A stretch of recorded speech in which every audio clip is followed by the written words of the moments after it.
किसी भी बुक से, कहीं से भी, किसी भी एग्जाम में इसके क्वेश्चन लगाओगे गलत होने की संभावना ना के बराबर है। ऐसे ट्रिकी तरीके से पढ़ूंगा कि कभी जीवन में भूलोगे नहीं, बट उसके लिए एक कंडीशन है, आंख खोल के देखना पड़ेगा। आंख मतलब अंतरात्मा की आंख खोल के, ये आंख तो सबकी खुली रहती है, ठीक है। इधर आओ, वर्णमाला। वर्णमाला मतलब क्या भैया, कोई भी नशे पत्ते में दिन में पूछे या रात में पूछे, बस इतना पूछे कि वर्णमाला मतलब क्या, तो फट से उसको क्या बताना है, बस इतना बताना है कि वर्णमाला, वर्णमाला मतलब ये, और ये क्या है, वर्णों के व्यवस्थित समूह को वर्णमाला कहते हैं। बस एक लाइन की परिभाषा, इसके अलावा कुछ भी याद नहीं करना।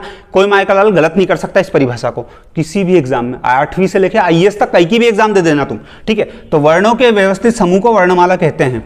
वो सब तो ठीक है भैया, पर वर्ण किसको कहते हैं ये बताओ पहले तो, मुद्दे की बात। इधर आओ फटाफट, तो बहुत आसान भाषा में बता दूं, एक बार में पल्ले पड़ जाएगा। इधर आओ, ये लिखा आ और ये लिखा ज्ञा, ठीक है। आ से लेके ज्ञा तक ये जितने भी आपको दिखते हैं ये सब क्या है, वर्ण है। और इन सब का अध्ययन क्या कहलाता है, एक तरीके से इन सब का अध्ययन जब व्यवस्थित तरीके से समूह के रूप में आप कर लेते हो तो यही वर्णमाला कहलाता है, ठीक है। तो कुल मिला के इसमें 3 चीजें आती हैं। एक आती है आपकी क्या, स्वर, एक आती है व्यंजन, और एक आता है क्या, संयुक्त व्यंजन। 3 चीजें, स्वर, व्यंजन, संयुक्त व्यंजन। तो ये 3 चीजें जब आप पढ़ लेते हो, व्यवस्थित समूह को वर्णमाला कहते हैं, मतलब इनके व्यवस्थित समूह को वर्णमाला कहते हैं। तो वर्ण मतलब, तुम तो छोड़ो, वर्णमाला मतलब क्या, वर्ण मतलब क्या, तो आ से लेके ज्ञा तक जो है सब वर्ण है, बस इतना खत्म करो, हटा, इतना लोड नहीं लेना, इतना दिमाग पे दबाव डालोगे तो फिर जियोगे क्या। क्वेश्चन एग्जाम में क्या आएगा, देखो एग्जाम में आता है भाषा की सबसे छोटी इकाई क्या है। तो भाषा मतलब क्या, मैं जो अभी बोल रहा हूँ ये एक भाषा है, इसकी सबसे छोटी इकाई क्या है। मैं आपसे बोलूँ कि इसको तोड़ दो, जितना तोड़ सकते हो उतना तोड़ दो। एक शब्द भी उठा लिया, एक शब्द को भी तोड़ दो, जितना तोड़ सकते हो तो तोड़ पाओगे। तो खूब से खूब आ से लेके ज्ञा तक कोई सा भी वर्ण आएगा, उसके अलावा कुछ नहीं आएगा। उसके अलावा अगर तुम लेके आ सकते हो तो तुम इस लोक के हो ही नहीं, अलौकिक व्यक्ति हो तुम। आई बात समझ में। तो आ से लेके ज्ञा तक ही आएगा, मैं जो बोल रहा हूं उसमें कोई सा भी शब्द उठा लो, उसको तोड़ दो, मैक्सिमम तोड़ोगे तो आ से ज्ञा तक ही आएगा। तो कुल मिला के हुई कि नहीं हुई, भाषा की सबसे छोटी इकाई वर्ण, ठीक है भैया। ये तो ठीक है, पर यहाँ लिखा वर्ण, यहाँ लिखा ध्वनि, तो वर्ण और ध्वनि में क्या अंतर है बता दूं, अभी बता दूं। ये लिखा क्या, ये लिखा आ, ठीक है। ये आ से लेके ज्ञा तक कोई सा भी वर्ण जब लिखा है तो वो एक्चुअल में वर्ण है, मतलब लिखित रूप को वर्ण बोलते हैं, अनाराम के लिखित रूप को वर्ण बोलते हैं। लेकिन मैं इसको बोलूँ नहीं, इसको यहाँ पे लिखा नहीं अपन ने, सिर्फ बोल दिया आ, तो ये क्या है, ये ध्वनि है, ठीक है। तो जब उसको बोला जाता है सिर्फ मौखिक रूप में वो ध्वनि कहलाता है, और जब उसको लिखा जाता है तो वो क्या कहलाता है, वर्ण कहलाता है। क्लियर, सांस ले लो, पानी पी लो, आगे देखो। उसके बाद आता अक्षर, उसके बाद आता पद, फिर आता है शब्द। पद और शब्द अलग अलग है वैसे, वो सब चीजें यही बता दूंगा, तो कोर्स में क्या करेंगे, ठीक है। तो बाकी चीजें वहां बताऊंगा, लेकिन फिलहाल अभी फास्ट फॉरवर्ड चलना, क्योंकि अपने को वीडियो बनाना, पिक्चर नहीं, ठीक है। उसके बाद आता पदबंध, उपवाक्य और वाक्य। तो भाषा की सार्थक इकाई क्या है, भाषा की सार्थक इकाई समझ लो, सार्थक इकाई वाक्य है। फेल करवा के मानेगा इस छोरी को। भाषा की सार्थक इकाई क्या है, वाक्य। क्लियर। और भाषा की सबसे छोटी इकाई क्या है, वर्ण। भाषा की सबसे छोटी मौखिक इकाई क्या है, क्या है, ध्वनि। आइए समझ, सांस लो, पानी पियो, टेंशन मत लो, मैं खड़ा हूं इतना बड़ा आदमी। क्लियर, आगे बढ़ जा, ठीक है। अब आओ इधर, क्या वर्णमाला खत्म करवा रहा हूँ 10-15-20 मिनट में, उसके बाद किसी बुक से पढ़ लेना, ऐसा लगेगा कि ये क्या है, क्यों है यार। इधर आओ, ठीक है। वर्ण, वर्ण तो वर्ण जो एक्चुअल में आ से लेके ज्ञा तक के हैं उनको 2 भागों में बांटा गया। कैसे, पहला 2 भागों में, मतलब ये एक्चुअल में एग्जाम में क्वेश्चन आते उस आधार पे बांटा है कि वर्ण होते कितने, एग्जाम में यूं पूछ लेंगे तो अपन तो मुंह फाड़ देंगे 52 होते हैं, लेकिन उसने यूं बोल दिया कि उच्चारण के आधार पे कितने होते हैं, फिर अपन 52 लगाएंगे और जरा दिल लगेगी 1 नंबर से, फिर कहीं का पद लेने से चूक गए, फिर बेरोजगार मरेंगे और फिर शादी ब्याह नहीं होगा, दिक्कत आ जाएगी। तो इसलिए ढंग से याद कर लो कि वर्ण जो होते हैं वो लेखन के आधार पे 52 होते हैं। क्लियर, 52। और उच्चारण मतलब मैं जो बोल रहा हूं, मतलब मौखिक उच्चारण के आधार पे 45 होते हैं, 45, 52। क्लियर। अब जो 45 होता है, कौन कौन से होते हैं 45, 10 स्वर होते हैं, 35 व्यंजन होते हैं। और इधर जो 52 होते हैं, 13 स्वर होते हैं, 35 व्यंजन, 4 संयुक्त व्यंजन। अक्षर 13 गया। क्लियर, ये बताऊंगा, थोड़ा खामर और डूबमर वाला काम मत करो, 2 मिनट सांस ले लो, आगे देखो तो सही, वीडियो सब बता दूंगा यार, ठीक है। अब भैया यहाँ लिखा 13 स्वर, यहाँ लिखा 10 स्वर, तो ये क्या गणित है। तो देखो कुल मिला के मैं बोलूँ कि पूरी वर्णमाला है। पूरी वर्णमाला में क्या आता है, तो पूरी वर्णमाला में आता है आ से लेके ज्ञा तक के सारे समान, समान मतलब वर्ण, ठीक है। आ से लेके ज्ञा तक के, इसमें कुछ अलग ही क्या नहीं है। तो इसमें 3 चीजें आती हैं, एक आता है स्वर, आ से लेके आह तक, फिर आते हैं व्यंजन और आते हैं संयुक्त व्यंजन। अगर मैं तीनों ही पढ़ा दूं तो हो गया वर्णमाला कंप्लीट, खत्म, मैटर ही खत्म, इतना टेंशन ही क्यों लेना। तो बस वही तो कर रहे हैं। तो पहले क्या पढ़ लेते हैं अपन, स्वर। ये लिखे यहाँ पे 10 स्वर, यहाँ पे लिखे 13 स्वर, तो क्या अलग अलग क्यों गणित है। इधर आ, ये देखो स्वर। तो स्वर, पहली बात तो स्वर आपसे कोई पूछे कि स्वर होते क्या है, तो उसको फट से वहीं पे मुंह पे परिभाषा फेंक के मारो, उनने की ये ले, पहली फुर्सत में ले एक लाइन की परिभाषा, ऑथेंटिक परिभाषा 8वीं से लेकर IAS तक किसी भी एग्जाम में ये लिखे आ जाना या फिर ऑब्जेक्टिव में लगा देना। कोई गलत कर दे तो वहीं जाकर धे धे कर देना उसको, जान से मत मारना, केसेस हो जाएगा, नौकरी नहीं लगी सरकारी। तो स्वतंत्र स्वर, ये अलग ही चल रहा है सीन, रात की 3 बजे वीडियो बनता तो ऐसे ही होता भाई। स्वर स्वतंत्र रूप से बोले जाने वाले वर्ण स्वर कहलाते हैं। मतलब समझाना पड़ेगा। इधर थोड़ी देर के लिए, ये लिखा क्या, ये लिखा वाह, वाह वाह, वन वाला वाह। ये वाह जो एक्चुअल में है, ये वाह क्या मैं बोलूँ आपसे स्वतंत्र है, ये व्यंजन है, ये स्वतंत्र नहीं है। एक तरफ लिखा है ये आ, ये क्या स्वतंत्र है, ये स्वतंत्र है। ये वाह जो है, ये वाह का एक्चुअल रूप है ही नहीं, ये वाह का एक्चुअल रूप ये हलंत वाला है। तो भैया ये पूरा कैसे बनता है, जब इसमें आप प्लस में आ जोड़ते हो, जितने भी व्यंजन है उनमें प्लस में आ जोड़ोगे, जब जाके वो क्या ये वाला रूप बनते हैं जो अपन देखते हैं। ठीक है, तो ये इसमें आ जोड़ने पे क्या बनता है, पूरा वाह बनता है, नहीं तो ये क्या है, हलंत लगा मतलब आधा वाह है, तो ये स्वतंत्र है ही नहीं। तो व्यंजन जितने भी हैं वो स्वतंत्र एक्चुअल में है ही नहीं, अपने को लगता है कि स्वतंत्र है ही नहीं वो। ठीक है, ये जो है स्वर, ये सारे स्वतंत्र है। आ है तो आ में कुछ नहीं जुड़ा, आ मतलब आ, वो आधा हो पूरा हो, आ मतलब आ, क्लियर। तो बस यही है, स्वतंत्र रूप से बोले जाने वाले वर्ण स्वर कहलाते हैं। तो व्यंजन क्या कहलाते फिर, स्वर की सहायता से बोले जाने वाले वर्ण क्या कहलाते हैं, व्यंजन कहलाते हैं। स्वर की सहायता से कैसे, ये तुम्हारा दाई जी यहाँ लिखा तो है आ, ये क्या है, स्वर तो है। ठीक है, तो बस इतना याद रखो स्वर की परिभाषा। स्वतंत्र रूप से बोले जाने वाले वर्णों को क्या कहते हैं, स्वर कहते हैं। ओम भट्ट स्वाहा। इधर आ जाओ, स्वर होते कौन कौन से भैया ये बताओ, एक मिनट रुकना, ये फेल करवा के मानेगा छोरी को देखना। हाँ, ऐसे जरा प्यार से मोहब्बत से मिट जाए तो थोड़ा अच्छा लगे मेरे को भी। तो स्वर होते कितने टोटल, तो लिखो आ बड़ा, ई बड़ी, ऊ ऐसे करके आहा तक, क्लियर। अब मैंने वहाँ पे क्या बताया था, 10 और एक तरफ 13, कैसे बता दी भैया, यहाँ पे लिखे 13, यहाँ पे लिखे 10, तो ये कैसे हो गया। एग्जाम में यही तो पूछते और वहाँ ऊंधे मुंडे गिरते हो, फिर कहते हमारी नौकरी नहीं लगी, हमारे यहाँ छुच्छोरी नहीं हो रही, शादी हो तो छुच्छोरी हो वो भी एक दिक्कत है। तो स्वर की संख्या ये एग्जाम में आता है, मुगालदे मत रहना। तो परंपरागत रूप से स्वर कितने होते हैं, 13 होते हैं, और उच्चारण की दृष्टि से कितने होते हैं, 10 होते हैं। तो भैया 3 कौन से हटा दिए उच्चारण की दृष्टि से, एक तो ऋषि, एक और एक ये तीनों हटा दिए। ठीक, क्लियर। ये तीनों जो हैं, ये तीनों, एक तो ये, एक ये और एक ये। तो कुल मिला के याद रखना, उच्चारण की दृष्टि से स्वरों की संख्या कितनी है, सिर्फ 10। और स्वर बोलते किसको है, तो स्वतंत्र रूप से बोले जाने वाले वर्ण स्वर कहलाते हैं। वर्ण तो व्यंजन भी है, पर वो स्वर की सहायता से बोले जाते हैं। पढ़ रही ना पल्ले कि माथे के ऊपर से जा रही है, कोई मतलब नहीं जीने का। परंपरागत रूप से 13 होते हैं, क्लियर। आगे बढ़ जाए, बढ़ जाओ भैया, ठीक मेरे को भी बोलना पड़ता, बढ़ जाओ भैया। स्वरों का वर्गीकरण, मतलब अब स्वर जो है वो एक्चुअल में है तो 13 ही, बढ़ेंगे तो है नहीं, 13 से ज़्यादा हो ही नहीं सकते, पॉसिबल ही नहीं है। अगर तुमको लग रहा है तो फिर कोई मतलब नहीं पढ़ने का, पढ़ाई छोड़ दो बेटा, क्योंकि 13 से ज़्यादा है ही नहीं यार, व्याकरण में नहीं, मैं क्या अलग से पढ़ा दूँ। तो स्वरों का वर्गीकरण कुल मिला के हैं कितने, 13 ही।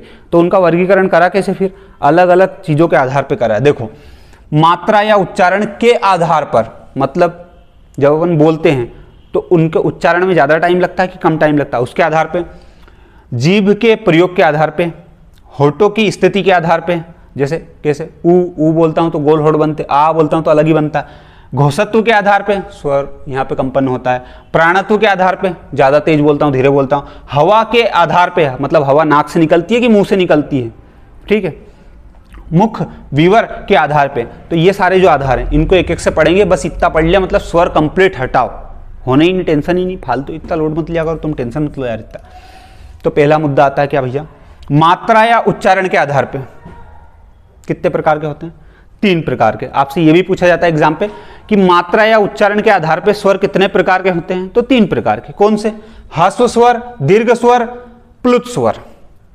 अच्छा भैया, ह्रस्व स्वर मतलब क्या, ह्रस्व स्वर मतलब वो स्वर जिनमें एक मात्रा का समय लगता है, या हार्ट अटैक आ रहा था, बच गया। या कम समय लगता है। कम समय मतलब किसकी तुलना में कम? दीर्घ स्वर की तुलना में कम। जैसे एग्जाम्पल भी लिखा, ह्रस्व स्वर अ, छोटा, छोटी, छोटा ऊ, मतलब इनमें की पॉइंट लिख दिए हैं। इसकी पीडीएफ मिलेगी, लेकिन कोर्स वालों को मिलेगी वो एप्लीकेशन पे, ठीक है। अरे यार बेटा यहाँ नहीं दे सकता, तुम समझो यार, मेरा भी थोड़ा सा कुछ, ठीक है। तो कम समय लगता है किसमें? ह्रस्व स्वर में। एक मात्रा का समय लगता है। एक मात्रा मतलब आ, ई, उ, एक मात्रा ही है इनमें। लेकिन जब आप दीर्घ स्वर पे आते हो तो अधिक समय लगता है। किसकी तुलना में? इसकी तुलना में, ह्रस्व स्वर की तुलना में अधिक समय लगता है और 2 मात्रा का समय लगता है। तो भैया यहाँ उदाहरण तो लिखे ही नहीं आपने, तो आ, ई और उ, इनके अलावा जो बचते हैं वो सारे यहीं तो आएंगे, और कहाँ जाएंगे भैया मेरे? सारे यहीं लिख दो, जितने भी बचते हैं। ये 3 हो गए, बाकी इसके अलावा 10 बचे, 10 के 10 यहाँ डाल दो, खत्म, मैटर ही खत्म, खत्म, टाटा बाय बाय। उसके बाद आता प्लुत स्वर। प्लुत स्वर क्या सिस्टम है? जब दीर्घ स्वर से भी ज्यादा समय लगे किसी को बोलने में तो वो प्लुत स्वर कहलाता है। कैसे? कभी खेत में गए हो, दाई जी ने कभी आवाज दी है कि यहाँ आ जरे, तो यहाँ आ जरे में वो रा होता है ना, वो अलग ही लेवल का खिंचाता है। मम्मी गाली देती ना, तो उसमें जो लास्ट वाला वर्ड है वो अलग ही लेवल का खिंचाता है। तो वो वाला सीन यहाँ होता है। देखो, दीर्घ स्वर से भी अधिक समय लगता है और पुकारने में या नाटक के संवाद में इसका प्रयोग किया जाता है। क्लियर? पुकारने में मतलब राम ओम चलते ही जाता है, तो माँ जो खिंचाता जाता है इसलिए, तो इसमें आता प्लुत स्वर। क्लियर? ठीक है, शांति, पानी पी लो, सांस ले लो, आगे देखो। इतना टेंशन मत लो यार तुम, यार ऐसे टेंशन लेने वाले मेरे को, I don't like this types of person. जीभ के आधार पे, जीभ मतलब जीभ, तो जीभ के आधार पे कैसे? अपनी जीभ है ना भैया, जब 13 स्वर में से आप कोई सा भी बोलते हो तो जीभ किसी ना किसी हिस्से को तो छूती होगी ना, मतलब अगला हिस्सा काम कर रहा है, पिछला हिस्सा काम कर रहा है, तो उस आधार पे इधर आओ। अग्र, मध्य और पश्च, मतलब जीभ का अगला हिस्सा, बीच वाला और पीछे वाला। तो पहले बात कर लेते बीच वाले, क्यों? क्योंकि बीच वाला ईजी पड़ रहा है अपने को, थोड़ा सा ईजी पड़ रहा है, मध्यम मार्गी। तो मध्य वाला हिस्सा, जब भी आप क्या बोलोगे? अ बोलोगे, छोटा आ बोलोगे, तो बीच वाला हिस्सा काम करेगा जीवान का। वो बोल के देख लो, यहाँ वीडियो में क्या कैमरा घुसेड़ दूँ, मैं क्या कर दूँ, ठीक है। तो मध्य वाला हिस्सा काम करेगा जब भी आप अ बोलोगे। और जब भी आप छोटी, बड़ी, ए और ए बोलोगे तो आपका जीवान का आगे वाला हिस्सा काम करेगा। बोल के देख लो भले, ई, ए, इस टाइप का बोलोगे तो अगला वाला हिस्सा काम करेगा। और पिछला वाला हिस्सा कब काम करेगा? छोटा ऊ, बड़ा ऊ, ओ और आ। क्लियर? अब ये बताओ तुम मेरे को, ये वाला तुमको याद हो ही गया है कि मध्य में क्या आता है? आ बोलोगे तो मध्य वाला हिस्सा काम करेगा। ये वाले ई, ए याद कर लो, बाकी जो बचते हैं वो यहाँ डाल देना। तो इतना क्या लोड लेना उसमें कि ये भी याद करे, ये भी याद करे, ये भी याद करे। अरे इतना आसान होता तो घर घर आइए होते यार, फिर वही समस्या। तुम सोच रहे हो हम कलेक्टर बन जाएं और याद भी नहीं करे, तो बेटा यार ऐसे नॉट पॉसिबल। होठों को ओठो भी बोला जाता है, होठ भी बोला जाता है, लिप्स भी बोला जाता है, और प्रेमी लोग और बहुत भी बोलते हैं। लेकिन होठों के आधार पे मतलब कैसे? जब भी आप कुछ बोलते हो, कोई सा भी स्वर बोलोगे तो होठ की भी एक आकृति बनती है। जैसे ऊ गोल बन गया, आ अलग ही बन गया, ठीक है। तो इधर होठों के आधार पे वृत्तमुखी, वृत्तमुखी मतलब व्रत का मतलब समझ रहे हो? यूं एक गोला बनता है वृत्तमुखी, और जिसमें वृत्त नहीं बने वो अवृत्तमुखी। तो अवृत्तमुखी भले वो तिरछा हो, बांका हो, कैसा ही हो, तुमको क्या करना उससे। तो वृत्तमुखी, उ ओ, बस ये याद रखो, उ ओ, इनमें क्या होता है? वृत्तमुखी होता है। बाकी जितने भी बच रहे हैं वहां फेंक दो उनको ले जाके। आ ई ए थोड़ा इमोशन से पे मत जाओ, तुम वर्ड पे जाओ, इधर आओ। तो ये सारे आ जाते हैं अवृत्तमुखी में। बस क्लियर? होठों के आधार पे भी क्लियर। सांस ले लो, पानी पी लो, आगे बढ़ो। चलो भैया, हवा मतलब क्या? हवा नाक से निकल रही कि मुंह से निकल रही, इस आधार पे भी बांटा गया है। तो इस आधार पे कितने भागों में बांटा गया है? 2 भागों में, एक ये और एक ये। एक होता है निरनुनासिक और एक होता है अनुनासिक। तो निरनुनासिक मतलब सिर्फ इसमें मुख से हवा निकलती है।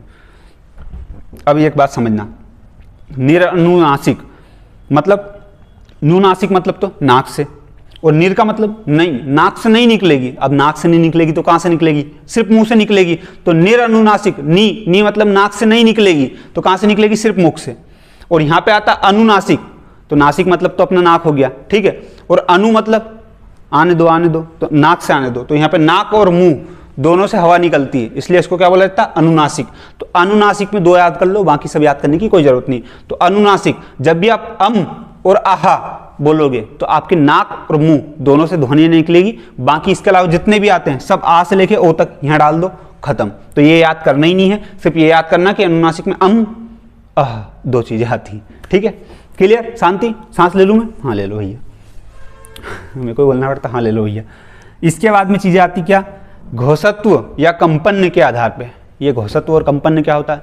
ये अपना जो गला है ना, गला, इसमें कंपन होता है। ठीक है, तो इसको घोषत्व या कंपन कह सकते हैं आप। क्लियर? तो अपन कंपन याद रख लो, थोड़ा आसान कर लेते हैं। तो कंपन के आधार पर तो सभी स्वर घोषत्व ध्वनियां हैं। मतलब एक होता है सघोष, एक होता है अघोष। तो सघोष, सघोष मतलब कोई सा भी आप स्वर बोलोगे, आ से लेके आहा तक, तो आपका जो गला है ये कंपन करेगा। ठीक है, ये फील उसी को होगा जिसको अपने शरीर पर नियंत्रण हो। अब अपने को नियंत्रण नहीं है तो फील नहीं होगी। और ये वीडियो में मैं नहीं बता सकता कि देखो गला कंपन कर रहा है, अरे यार बोल के देख लो जरा लगेगी। तो सभी स्वर क्या होते हैं? सघोष होते हैं। बस इतना याद रखो कि जितने भी स्वर है सब सघोष है, सब सघोष है। मतलब सबको बोलते वक्त क्या होगा? गले में कंपन होगा। सभी को बोलते वक्त स्वर तंत्रिका में कंपन होगा। तो मैं क्या फारसी में बोल रहा था, वही तो यहाँ लिखा है। और क्या, ये शॉर्ट नोट से जो कोर्स लेगा उसको मिल जाएंगे शॉर्ट नोट्स। मतलब ये पूरी पीडीएफ बना रखी मैंने, मेरे शॉर्ट नोट्स वाली। ठीक है, अभी शॉर्ट नोट्स की आप पूरी पीडीएफ बनेगी, वीडियो लेक्चर मिल जाएंगे कोर्स के अंदर। वीडियो लेक्चर के साथ क्या हो जाएगा? आपको ये पूरी पीडीएफ मिल जाएगी, ताकि शॉर्ट नोट्स बनानी ही पड़े। इससे ज्यादा शॉर्ट कोई माइकल कर ही नहीं सकता, कर ही नहीं सकता। तो क्या करें? आगे बढ़ो। ठीक है, प्राणत्व हवा के आधार पे। प्राणत्व मतलब क्या? प्राण मतलब प्राण निकल जाते हैं व्यक्ति के अंदर से, मतलब हवा निकल जाती है। हवा मतलब क्या भैया? प्राण निकल गए मतलब सांस निकल जाती है। सांस मतलब क्या? हवा ही तो है। तो प्राण और सांस को कनेक्ट करो, प्राणत्व या हवा के आधार पर। कितने भागों में बांटा गया है? तो कोई भाग में नहीं बांटा गया है। सभी स्वर अल्प प्राण होते हैं। मतलब कोई सा भी आप स्वर बोलोगे, ये बोलोगे आप, तो आपका थोड़ा सा लो साउंड ही निकलेगा, आ से लेके अह तक, ऐसा। ठीक है, लेकिन का बोलोगे तो थोड़ा सा साउंड तेज निकलेगा। का क्या हो गया? का एक व्यंजन है, तो व्यंजन जितने भी बोलोगे तो थोड़ा सा साउंड तेज निकलता है। लेकिन स्वर बोलोगे तो अल्प प्राण, मतलब कम हवा निकलती है, मतलब कम, थोड़ी सी कम ताकत लगानी पड़ती। उ ई इस टाइप का चीज है। ठीक है, उच्चारण में मुख्य रूप से कम हवा निकल, मैं क्या उर्दू में बोल रहा था, कम हवा निकलती। भैया सुन लो इसकी भी। ठीक है, उच्चारण में कम हवा निकलती है। उसके बाद में क्या आता है? उसके बाद में आता है ये मुख्य द्वार या मुख विवर। मुख विवर भी बोलते हैं, मुख द्वार भी बोलते हैं। बहुत सारी बुक में सिर्फ मुख द्वार लिखा है, कई की जगह मुख विवर लिखा है। अपन ने दोनों लिख दिए, है ना? क्या दिक्कत? के आधार पर, मतलब मुख खुलने के आधार पर, कितना मुख खुल रहा है उस आधार पर। उस आधार पर कितने भागों में बांटा गया है? 4 भागों में। कौन कौन से? एक आता विव्रत, एक आता अर्धविव्रत, एक आता है संवृत, एक आता है अर्धसंवृत। विव्रत का मतलब क्या होता है भैया? तो विव्रत का मतलब है पूरा खुलता है। क्या खुलता है? मुंह। विव्रत मतलब पूरा मुंह खुलता है। कब खुलता है? जब आप आ, मतलब बड़ा आ बोलते हो, आ, तो पूरा मुंह खुलता है आपका। फिर अगला सीन क्या है? अर्धविव्रत। अर्ध का मतलब, अब विव्रत का मतलब पूरा खुलना हुआ, तो अर्धविव्रत का मतलब जाहिर सी बात है आधा खुलना हुआ। ठीक है, तो अ, ए और ओ याद रखना ये चीजें।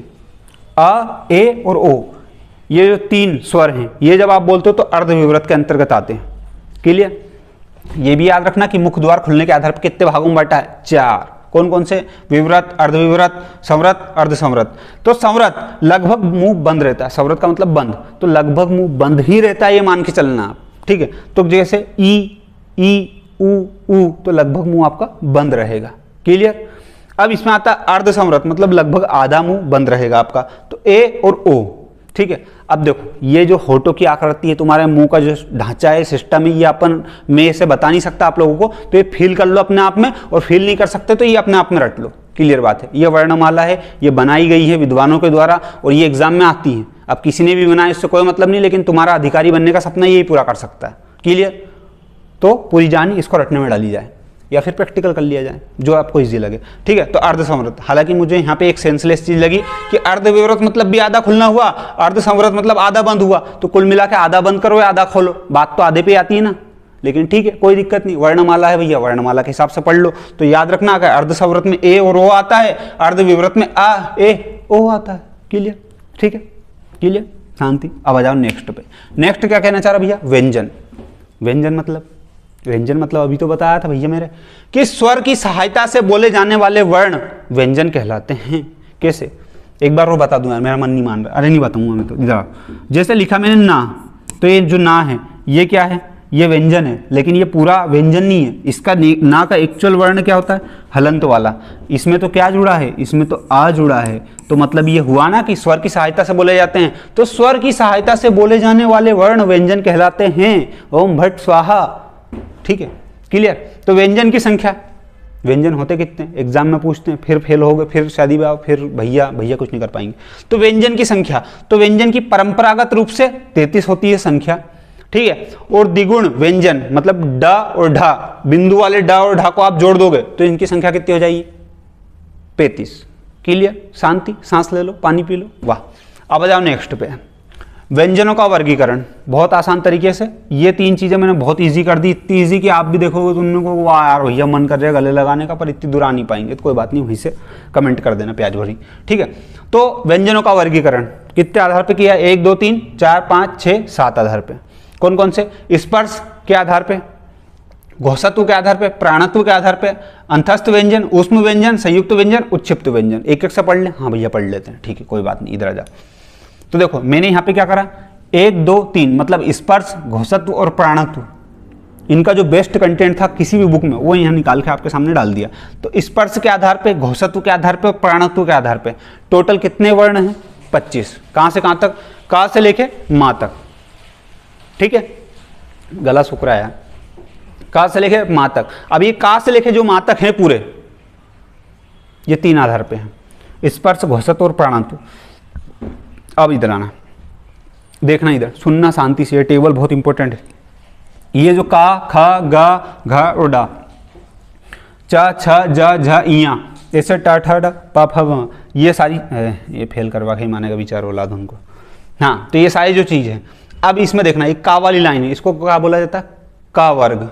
ये लिखा है यहाँ पे क्या, का वर्ग, ये चा वर्ग, ये टा वर्ग, ये ता वर्ग और ये पा वर्ग।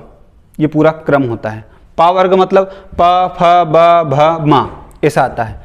अब मैं आपसे बोलूँ भैया, आपसे क्या बोलूँ, इसमें जो चीज़ें हैं कि भैया अब इसमें लिखा है स्पर्श के आधार पे। ठीक है, तो ये जो है पा वर्ग, ये कैसा, होठ या ओष्ठ। जब भी आप ये वाली लाइन पूरी बोलोगे, प, फ, ब, भ, मा, बोल के देख ले एक बार, प, फ, ब, म और भ, ये सब भी आप बोलोगे, आपके होठ एक दूसरे से टकराएंगे। तो यहाँ पे लिखा ओष्ठ। ठीक है, ओष्ठ, होठ टकराएंगे आपस में। ठीक है, जिसके बाद में आपका लिखा त, थ, द, ध और ना, ये जब भी आप बोलोगे तो दांत आपस में टकराएंगे। त, थ, द, ध और ना, ये मतलब ता वर्ग पूरा बोलोगे तो दांत आपस में टकराएंगे, इसमें होठ टकराएंगे। और ये है मूर्धा, ट, ठ, ड, ढ, ना। अब मूर्धा मतलब कैसे बताऊं, जीवान के जस्ट ऊपर जो एक गुम्मत जैसा सिस्टम होता है ना, वो होता है मूर्धा आपका। ठीक है, मुंह के भीतर की ऊपरी छत का अगला भाग, मुंह की छत जो होती है ना आपकी गुम्मत, उसमें अगला वाला भाग वो क्या होता है, वो होता है मूर्धा। तो वो टकराता है, ट, ठ, ड, ढ, ना, ये चीजें। क्लियर, शांति। अब उसके बाद में आता है तालव्य। तालव्य मतलब तालु, मुंह के भीतर की ऊपरी छत का पिछला हिस्सा। इसमें 2 है, गुम्मत के अंदर एक अगला हिस्सा है, एक पिछला हिस्सा है। जब भी आप पूरा टा वर्ग बोलोगे तो अगला हिस्सा टकराएगा, जब भी आप पूरा चा वर्ग बोलोगे तो पिछला हिस्से पे टकराएगी, जीवान टकराएगी। ठीक है, तो बोलो च, छ, तो ये पिछला हिस्से पे टकराएगी। ऐसे आता है का से लेके डा तक, ये का वर्ग पूरा। तो जब भी आप बोलोगे तो कंठ, कंठ पे जोर पड़ेगा, मतलब क, ख, ग, घ, ड, ऐसा।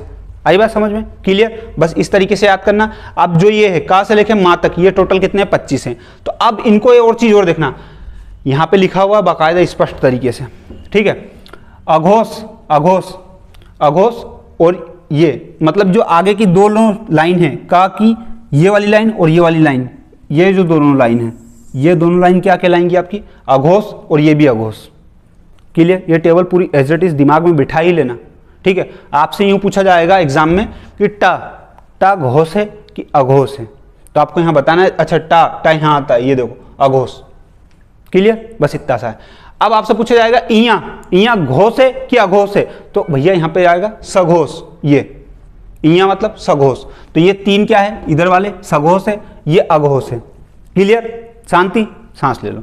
उसके बाद में आता अल्प प्राण और महाप्राण। तो देखो यहां पे एक लिखा अल्प प्राण, ये अल्प प्राण और ये अल्प प्राण, मतलब 1 3 और ये आता है 5। तो 1 3 5 ये आपके क्या हो जाएंगे, का अरे तेरी ये 1 3 5 ये सब क्या हो जाएंगे, ये इसको रोक के स्क्रीनशॉट लेके आराम से इत्मीनान से पढ़ लेना, ठीक है। ये बस बेसिक समझा रहा हूँ आप लोगों को, और ये ज़्यादा डिटेल में समझना तो कोर्स में बताऊंगा। यहीं की जगह यार एक आधे घंटे के वीडियो में तुम सोचो कि पूरी पिक्चर बता दूँ, तो इंसान हूँ मैं भी यार, ऐसा नहीं, फेल करवा के मानेगा है तुम लोगों को, ठीक है। तो 1 3 5 मतलब ये एक रो, दूसरी रो, ये तीसरी रो और ये पांचवी रो, ये तीनों क्या कहलाती, अल्प प्राण कहलाती। क्लियर, शांति। अब उसके बाद में आती महाप्राण। तो महाप्राण भैया ये मतलब कोई सा भी वर्ग हो, क च ट त प, क च ट त प, कोई सा भी वर्ग हो, उसमें आपका दूसरा और चौथा ये क्या है, ये महाप्राण है। मतलब महाप्राण मतलब इनको बोलने में ज्यादा हवा निकलती मुंह से। मैं बोलूँ क नॉर्मल, ख ज्यादा हवा निकलेगी। आई बात समझ में? क्लियर, बस यही चीजें होती हैं। और एक होता नासिक। नासिक मतलब ये जब आप बोलोगे तो आपका नाक से भी कुछ ना कुछ साउंड निकलेगा, जैसे इया ऐसा, ठीक। क्लियर, ये इसको रोक के स्क्रीनशॉट लेके, नहीं तो कोर्स वगैरह कोई लोगा तो उसमें पीडीएफ मिल जाएगी। शांति, इत्मीनान से ले लो, कोई दिक्कत नहीं। अब आती है नेक्स्ट बात है, 3 निपटा चुके हैं अपन यहाँ पे। कौन कौन से? स्पर्श, घोषत्व और प्राणत्व, मतलब 25, टोटल 25 का से लेके माँ तक के। अब आता है नेक्स्ट में क्या बता दिया भैया आपने, अंतस्थ व्यंजन।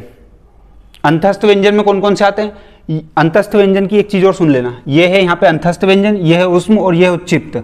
अब देखो इधर आप, मैंने बताता हूँ, इतना शॉर्ट में कर दे, इससे ज्यादा शॉर्ट और क्या करूंगा मेरे को ये बता दो, इससे अच्छा तो मैं गला दबा दूं, कोई मतलब नहीं फिर जीने का, ठीक है। तो ये 3 तो मैं एक टेबल में बता चुका हूं, और 1 2 और ये 3 संयुक्त अलग से बताऊंगा। बाकी ये तीन और एक और अलग से बता रहा हूं मैं आपको। तो ये तीनों एक ही पेज पे आ गए। तो देखो अंतस्थ व्यंजन, ये अंतस्थ व्यंजन है कौन कौन से? तो य र ल व। आपसे पूछा जाता व एक अंतस्थ व्यंजन है या नहीं है, तो बस इतना याद रखना कि व एक अंतस्थ व्यंजन है। तो य र ल व क्या है? अंतस्थ व्यंजन है। क्लियर। और ये जो अंतस्थ व्यंजन है ये सारे सघोष है और ये अल्प प्राण है, इनको बोलते वक्त मुंह से ध्वनि कम निकलती है, ठीक है। क्लियर, बस इतना। उसके बाद आता ऊष्मी संघर्षी। ऊष्मी संघर्षी मतलब ये अघोष प्लस महाप्राण होते हैं।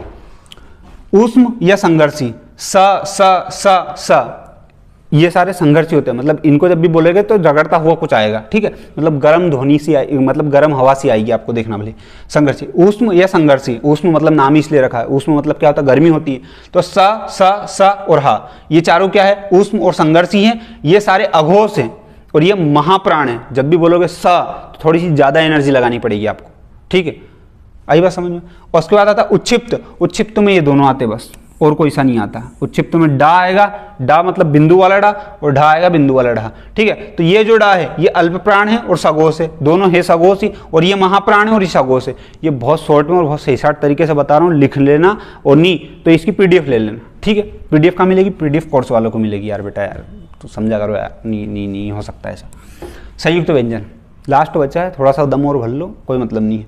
संयुक्त व्यंजन, संयुक्त व्यंजन मतलब जो मिलके बने हो। किससे मिलके बने हो?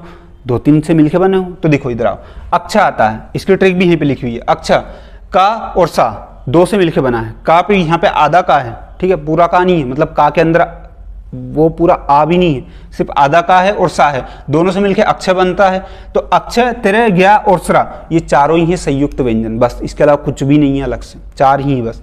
तो अक्षय का और सा से बनता है, त्र ता और रा से बनता है। तो इनकी देखो ट्रिक मतलब कुछ भी नहीं है। अक्षय बनता का और सा से, तो का के लिए क्या लिखते हैं? के लिखते हैं, और सा के लिए एस एच लिखते हैं। तो के एस एच, बस ये याद रखना। अक्षय की स्पेलिंग याद रखना है। 12 खड़ी का इंग्लिश ट्रांसलेशन तो आता होगा ना आप लोगों को। बस अक्षय को कैसे लिखते हैं? तो के एस एच, तो बस के एस एच ये आ गया।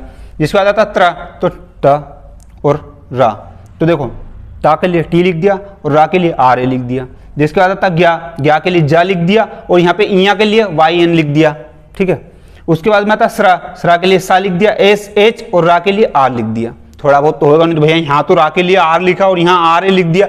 अरे भाई थोड़ा ट्रिक को ट्रिक के हिसाब से लो, तुम भावनाओं पे मत ले जाओ। ऐसे में तो फिर लग गई सरकारी नौकरी, बन गया अधिकारी, देख लिया मैंने, ठीक है। तो थोड़ा सा उस हिसाब से देख लो, कोई दिक्कत नहीं। बाकी त्र के लिए ता और रा, ज्ञा के लिए ज और इया। तो ये चीजें याद कर लेना बाकायदा स्पष्ट तरीके से। क्या है संधि? किसी भी एग्जाम में 8वीं से लेकर IAS तक कोई सी भी एग्जाम दे देना, संधि का एक भी क्वेश्चन गलत नहीं होगा। मात्र 6 लाइन याद करनी, मात्र 6 लाइन, उसमें पूरी ट्रिक याद करवा दूंगा। कोई सा भी शब्द देख के बता दो कि इसमें ये वाली संधि है। कैसे? ऐसे। इधर आओ, संधि, संधि की परिभाषा पहले तो वो याद करना बहुत जरूरी, एग्जाम में आता है। तो संधि की एक यूनिवर्सल परिभाषा है, इसको कोई गलत कह दे तो गला घोट देना, जान से मार देना भले, ठीक है, लेकिन सोच लेना उसके पहले। दो वर्णों के मेल से उत्पन्न विकार को संधि कहते हैं। इसके अलावा संधि की कोई परिभाषा याद ही नहीं करनी है, बस दो वर्णों के मेल से उत्पन्न विकार को संधि कहते हैं, रट लेना इसको। उसके बाद में 3 चीजें और। ये 3 चीजें क्यों बता रहे हो भैया? एग्जाम में डायरेक्ट इनका क्वेश्चन आते हैं, पूछते हैं संधि का अर्थ है क्या? तो संधि का अर्थ क्या है? मेल। और संधि विच्छेद का अर्थ क्या है? तोड़ना। मतलब कुल मिला के मेल मतलब ये संधि का अर्थ क्या है? शादी। और संधि विच्छेद का मतलब तलाक। क्लियर बात है, ठीक है। फिर आता भैया संधि में पहले पद को पूर्व पद और दूसरे पद को उत्तर पद बोलते हैं। कैसे भैया? कोई सा भी शब्द है, जैसे उमेश का संधि विच्छेद करेंगे, उमा प्लस ईश, तो जो उमा है ना उसको क्या बोलते हैं? पूर्व पद, आगे वाला। प्लस के बाद जो लिखा उसको उत्तर पद बोलेंगे। क्लियर? सांस ले लो, पानी पी लो, आगे देख लो, ट्रिक सुन लो। अब ट्रिक जानने के पहले एक चीज और कि संधि के भेद कितने होते हैं एग्जाम में पूछना है, तो बोल देना 3, कई का बोल दे 4, तो वही गला घोट देना, मार मार के सुअर बना देना, कोई फर्क नहीं पड़ता इस बात से, क्योंकि 3 ही है, 3 से ज्यादा भेद है ही नहीं, ठीक है। 3 कौन कौन से? स्वर संधि, व्यंजन संधि, विसर्ग संधि। क्लियर? क्लियर, बहुत शानदार। सबसे ज्यादा इंपॉर्टेंट कौन सी? ये वाली, इसमें एग्जाम में बहुत क्वेश्चन आते हैं और सबसे ज्यादा कंफ्यूजन वाली भी है। तो 1 2 3 4 5, अगर आपसे पूछे स्वर संधि के कितने भेद है तो 5, कई का बोले 6, तो वही गला घोट दो। व्यंजन संधि के कितने भेद है? नहीं है भैया भेद, तो फिर क्या है इसमें? इसमें आते हैं क्या? नियम, नियम, ठीक है, इसमें नियम आते हैं, इसमें भी नियम आते हैं। इसमें लगभग कितने नियम है? 7 नियम है। इसमें कितने नियम है? 9 नियम है। मोटे मोटे तौर पे इसमें 7, इसमें 9 नियम है लगभग, ठीक है। वो कोर्स में बताऊंगा, यही नहीं बता सकता सारी चीजें, क्योंकि यहाँ पे ट्रिक बता रहा हूँ। मेरे को पता बहुत सारी औलाद एग्जाम के एक दिन पहले एग्जाम सेंटर के बाहर बैठ के वीडियो देखती है, यार औलाद में इतनी बड़ी विद्वान हो गई कि पूछो मत तुम तो, ठीक है। तो ट्रिक देख लो बस, बाकी अधिक बहुत डिटेल में पढ़ना है चीजें तो कोर्स में बहुत ही अल्टीमेट तरीके से पढ़ा रखी है। और ये जो पढ़ा रहा हूँ ना, इसकी PDF, शॉर्ट नोट्स की PDF भी उस कोर्स में मिल जाएगी। कोर्स बहुत सस्ता और बहुत ही ज्यादा क्वालिटी के साथ बना रहा हूँ। अगर लेना चाहो तो बहुत अच्छी बात, नहीं लेना चाहो तो इधर आओ। संधि की ट्रिक क्या है? तो देखो संधि कौन कौन सी? 5, दीर्घ, गुण, वृद्धि, यण, हयादि। अब मैं इसको पूरा ये सीक्वेंस भी याद करवा दूंगा, हार्ट अटैक, और इसको ट्रिक भी याद करवा दूंगा। तो देखो दीर्घ संधि, कोई सा भी शब्द आए जिसमें बड़ी की मात्रा दिखे, बड़ी की मतलब बड़ा आ की, बड़ी ई की, बड़ा ऊ की मात्रा दिखे, फट से आंख बंद करके बिना कुछ सोचे समझे क्या लगाना है, वो दीर्घ संधि का उदाहरण है। कैसे भैया? जैसे लिखा मतानुसार, तो मतानुसार में देखो इसको तोड़ोगे आप तो क्या है? मत, मत, ता में आ की मात्रा लगी है, मतलब बड़ा आ की मात्रा, तो ये लिखा बड़ा आ, तो इसमें फट से आपको क्या लगाना? मतानुसार में दीर्घ संधि। जिसके बाद में आता रजनीश, रजनीश में भी बड़ी मात्रा है, तो ये ई तुम्हारा ये लिखा तो ई। जिसके बाद में भूर्जा, तो भू ऊर्जा, इसमें भी क्या है? बड़ा ऊ की मात्रा, ये लिखा है यहाँ यूं, ठीक है। तो कोई सा भी शब्द जिसमें बड़ा आ की, बड़ी ई की, बड़ा ऊ की मात्रा दिखे, आंख बंद करके क्या लगाना है? दीर्घ स्वर संधि। क्लियर? सांस ले लो, पानी पी लो, आगे देख लो। नेक्स्ट क्या है? गुण। गुण संधि में क्या है? एक मात्रा होती है। एक मात्रा कौन सी? एक तो ए और ओ की मात्रा सिर्फ, मतलब कुल मिला के कोई सा भी शब्द उसके ऊपर एक डंडा रहेगा, मात्रा वाला एक डंडा। 2 मात्रा भी होती है ना, वो नहीं रहेगी, सिर्फ एक रहेगी। तो देखो उमेश, अब उमेश में एक डंडा है, तो आप शब्द देखा आपने जैसे उमेश, तो उमेश में देखते याद आ जाना चाहिए एक डंडा ऊपर है, मतलब क्या लगेगा भैया? इसको तो गुण संधि है। तो अब मैं बोल दूं रमेश, तो रमेश में भी क्या है? एक डंडे आएगा ऊपर, तो एक डंडा आएगा, मतलब क्या? गुण संधि। इसमें क्या? महोदय, महोदय में क्या? ओ की मात्रा, ये लिखी तो यहाँ जगह, ठीक है। तो ओ की मात्रा मतलब गुण संधि। और यूं देखो तो इसमें भी ऊपर ही एक डंडा है, इसमें भी एक डंडा ऊपर, इसमें भी एक डंडा ऊपर, तो गुण संधि हो जाएगी। अब इसके बाद बात कर लेते हैं अपन तीसरी संधि भैया, कौन सी? वृद्धि संधि। वृद्धि संधि में क्या होगा? 2 डंडे आएंगे ऊपर, जैसे ये देखो सदैव, महोज, महोज। तो देखो एक तो ऐ की मात्रा और एक औ की मात्रा, 2 मात्रा, ठीक है। इसमें 2 डंडे आएंगे ऊपर, गुण में कितने आएंगे? एक डंडे आएंगे ऊपर, इसमें 2 आएंगे। क्लियर? सांस लो, पानी पियो, आगे देखो। तो सदैव, सदैव देखते याद आया कि इसमें तो 2 डंडे मतलब क्या लगेगा? वृद्धि संधि लगेगी। क्लियर कट बात है भैया, ठीक है। यहाँ देखा महोज, महोज में औ की मात्रा है, तो या तो औ की मात्रा देख लो, या औ की मात्रा नहीं देखो तो यूं देख लो कि 2 डंडे ऊपर, तो क्या लगेगा? तो वृद्धि संधि लगेगी। यार कोई गलत कर दे तो गला घोट दो, जान से मार दो, अपना क्या जा रहा है, जेल तुमको हो जाए, जरा दिल लगी। यण संधि, या वा रा, 3 अक्षर, 3 वर्ण, मतलब या वा और रा के पहले आधा अक्षर आएगा। कोई सा भी शब्द, अब आपने देखा कोई सा भी शब्द जैसे दिखा प्रत्येक, तो प्रत्येक में ये देखो या आया क्या, वा आया क्या, रा आया क्या? हाँ भैया या आया, और या के पहले आधा अक्षर भी आया, कौन सा आया? ता आया। तो ये तो क्या हो गई? ये तो यण संधि हो गई। तो बस सबसे पहले कोई सा भी शब्द देखो, उसमें क्या देखना है? 3 वर्ण देखने, य व र। अब मैं बोलूँ स्वागत, तो स्वागत में हाँ भैया वाह है, वाह के पहले आधा क्या है, आधा वर्ण भी है सा, तो क्या हो जाएगा ये यण संधि हो जाएगी। जैसे पिताज्ञा, तो पिताज्ञा में भी भैया वही है, तो क्या हो जाएगा यण संधि हो जाएगी। क्लियर, बहुत शानदार ट्रिक है, कोई दिक्कत ही नहीं कहीं से कहीं तक। ट्रिक का मतलब ये नहीं कि तुम अपने आप को विद्वान समझो, एग्जाम के एक दिन पहले देखने से कुछ नहीं होगा। वास्तव में जीवन में कुछ करना है तो इनको डिटेल में भी पढ़ लेना, कोर्स में पढ़ा है वहाँ पे पढ़ लेना है, बुक से पढ़ लेना, तुमको देखिए जहाँ से पढ़ लेना पर पढ़ लेना यार भैया, यार ऐसे मत जीवन बर्बाद करना है। ठीक है, अयादि संधि ट्रिक, ए की मात्रा, ऐ की मात्रा, ओ की मात्रा, औ की मात्रा नहीं आती है, मतलब ये चारों मात्रा कोई सा भी ऐसा शब्द है, ठीक है, उसमें ये चारों मात्राएं नहीं आएंगी तो वो क्या हो जाएगा अयादि संधि। ट्रिक है ये, अधिकतम 3 अक्षर होते हैं इसमें, देखो तीनों ये सब हवन, नयन, चयन सब में 3-3 अक्षर है। क्लियर, यही बात समझ में, मतलब 3-3 वर्ण है तीनों में और कुछ भी नहीं ज्यादा। तो सबसे आसान ट्रिक थी ये जो मैंने आपको बता दी है। अभी मेरी बात सुनना इसको, एक चीज और मैं आपको बता दूं कि अगर आपको हिंदी की ट्रिक, कोई सी भी ट्रिक जाननी हो किसी भी चैप्टर की, तो आपको क्या लिखना है, पूरा सीक्वेंस में चाहिए तो हिंदी ट्रिक्स प्लेलिस्ट बाय सीनू सिंह यूट्यूब पे लिखना है और आपके सामने बहुत सारे वीडियो जाएंगे हिंदी के, तो वहां से आप फ्री में तैयारी कर सकते हो। और किसी को ऐसा लगता है कि नहीं मेरे को बहुत डिटेल में पढ़ना है, जैसे मैंने यहाँ संधि की सिर्फ ट्रिक बताई है, अब लेकिन आप सोचो कि नहीं मेरे को ट्रिक के साथ साथ बहुत अच्छे तरीके से, ताकि एग्जाम में दिक्कत ही नहीं आए, तो उसके लिए बना रखा कोर्स। उसके लिए ऐप डाउनलोड करना पड़ेगा, जिसका लिंक डिस्क्रिप्शन में, ऐप डाउनलोड करो। कोर्स बहुत ही सस्ता और बहुत अच्छी क्वालिटी का, और उसमें एक फायदा और मिलेगा कि ये जो लिखा है ना मैंने, ये पूरी PDF मिल जाएगी आपको शॉर्ट नोट्स की। तो ये ट्रिक वाली नहीं, जो बनाऊंगा वो भी मिल जाएगी, पूरे नोट्स मिल जाएंगे बाकायदा, जिसमें आपको लिखना नहीं है, सिर्फ देखना है और पढ़ना है, और पढ़ के क्या बनना, कलेक्टर बनना सीधा, भले 8वीं की एग्जाम पास नहीं हो रहा है। ठीक है, तो ये सारी चीजें हैं जो मैं आपको बता चुका हूं। अब एक चीज और मैं लास्ट में रिपीट कर दूं, अगर किसी को ऐसा कंफ्यूजन हो रहा कि भैया ये कैसे याद करेंगे, तो देखो कुछ नहीं, सांस लो, पानी पियो, में बैठा तुम इतना बड़ा आदमी, दीर्घ, कोई भी बच्चा है, बच्चा क्या होता है, बड़ा होता है, बड़ा होगा मतलब दीर्घ होगा, बड़ा मतलब दीर्घ होगा, ठीक है, तो दीर्घ संधि आ जाएगी। अब बच्चा जब बड़ा होता है तो उसमें आते क्या, गुण आते हैं, तो गुण संधि आ जाएगी। ठीक है, अब गुण में धीरे से वृद्धि हो जाती है, मतलब गुण बढ़ जाएंगे ना, अब मेरा वीडियो देखोगे तो गुण बढ़ जाएंगे तुम्हारे, तो क्या हो जाएगी, वृद्धि हो जाएगी गुण में। उसके बाद यण और अयादि, तो यण और अयादि तो आप याद रख लेना कि 2 लास्ट के यण और अयादि है, कंफ्यूजन यहाँ होता है, तो बस ये याद रखो कि दीर्घ होगा तो क्या होगा, गुण आ जाएंगे, गुण हो जाएंगे तो गुण में वृद्धि हो जाएगी। अब मैं बोलूँ कि गुण में कितनी मात्रा लगती है, तो 1 मात्रा लगती है, और जब गुण में वृद्धि हो जाएगी तो 2 मात्रा लगेगी। यही तो इसकी ट्रिक बताई मैंने आपको कि शब्द के ऊपर 1 मात्रा मतलब गुण, 2 मात्रा मतलब वृद्धि। ठीक है, पानी पियो, सांस लो। चलो समास का रंगारंग कार्यक्रम स्टार्ट करते हैं। 5 से 6 लाइन के अंदर 8वीं से लेकर IAS तक किसी भी एग्जाम में अगर समास आता है तो एक भी क्वेश्चन गलत नहीं होगा, इस बात की गारंटी मेरी। ऐसी खतरनाक ट्रिक बताऊंगा, बस उम्मीद है कि तुम आंख खोल के वीडियो देखोगे। ठीक है, तो उम्मीद ऐसी मैं करता हूं कि यहाँ जाओ। और ये समास है, समास है भैया, ठीक है। समास की एक ऐसी परिभाषा जो 8वीं से लेकर IAS तक किसी भी एग्जाम में कोई माइकलाल गलत नहीं कर सकता। गलत कर दे तो वहीं मार मार के सुअर बना देना उसका। ठीक है, सही में मत मार देना, केस हो जाएगा। 2 या 2 से अधिक सार्थक शब्दों के मेल से बने नए शब्द को समास कहते हैं। किसी भी एग्जाम में लिख देना। ठीक है, किसी चीज को, किसी लाइन को, किसी सेंटेंस को, किसी वाक्य को छोटे से छोटा करना ही समास है। और छोटा और कंप्रेस और कंपाइल करना ही क्या है, समास एक्चुअल में, और कुछ भी नहीं है। तो भैया रोग से मुक्त, तो इसको क्या बोल देंगे, रोग मुक्त, तो यही समास है। लेकिन मैं आपके सामने एक शब्द रखूं, क्या रखूं, रोग मुक्त, और मैं बोलूं कि इसको बड़ा करना है, तो आप फट से कर दोगे रोग से मुक्त, लेकिन उसको बोलोगे क्या, तो ये चीज याद रखना। यहां पे समास विग्रह, तो जब उसको छोटा करते हो तो वो समास कहलाता है, लेकिन जब बड़ा करोगे तो समास विग्रह कहलाएगा। ठीक है, और समास विग्रह को क्या बोला जाता है, व्यास। ये इसका विलोम शब्द है, किसका, समास का विलोम अगर पूछे परीक्षा में तो कभी भी गलत करके मत आना, व्यास लिखे जाना चुपचाप शांति से, बिना को चिल्ला चोट करे। अब समास क्या है, एक तरीके से समास, एक तरीके से तुम्हारी शादी हो चुकी है और जब तलाक होगा तो ये हो जाएगा। समास विग्रह मतलब तलाक, समास मतलब शादी। एक और नाम क्या है, तो वो है व्यास। क्लियर, सांस लो, पानी पियो, आगे देखो।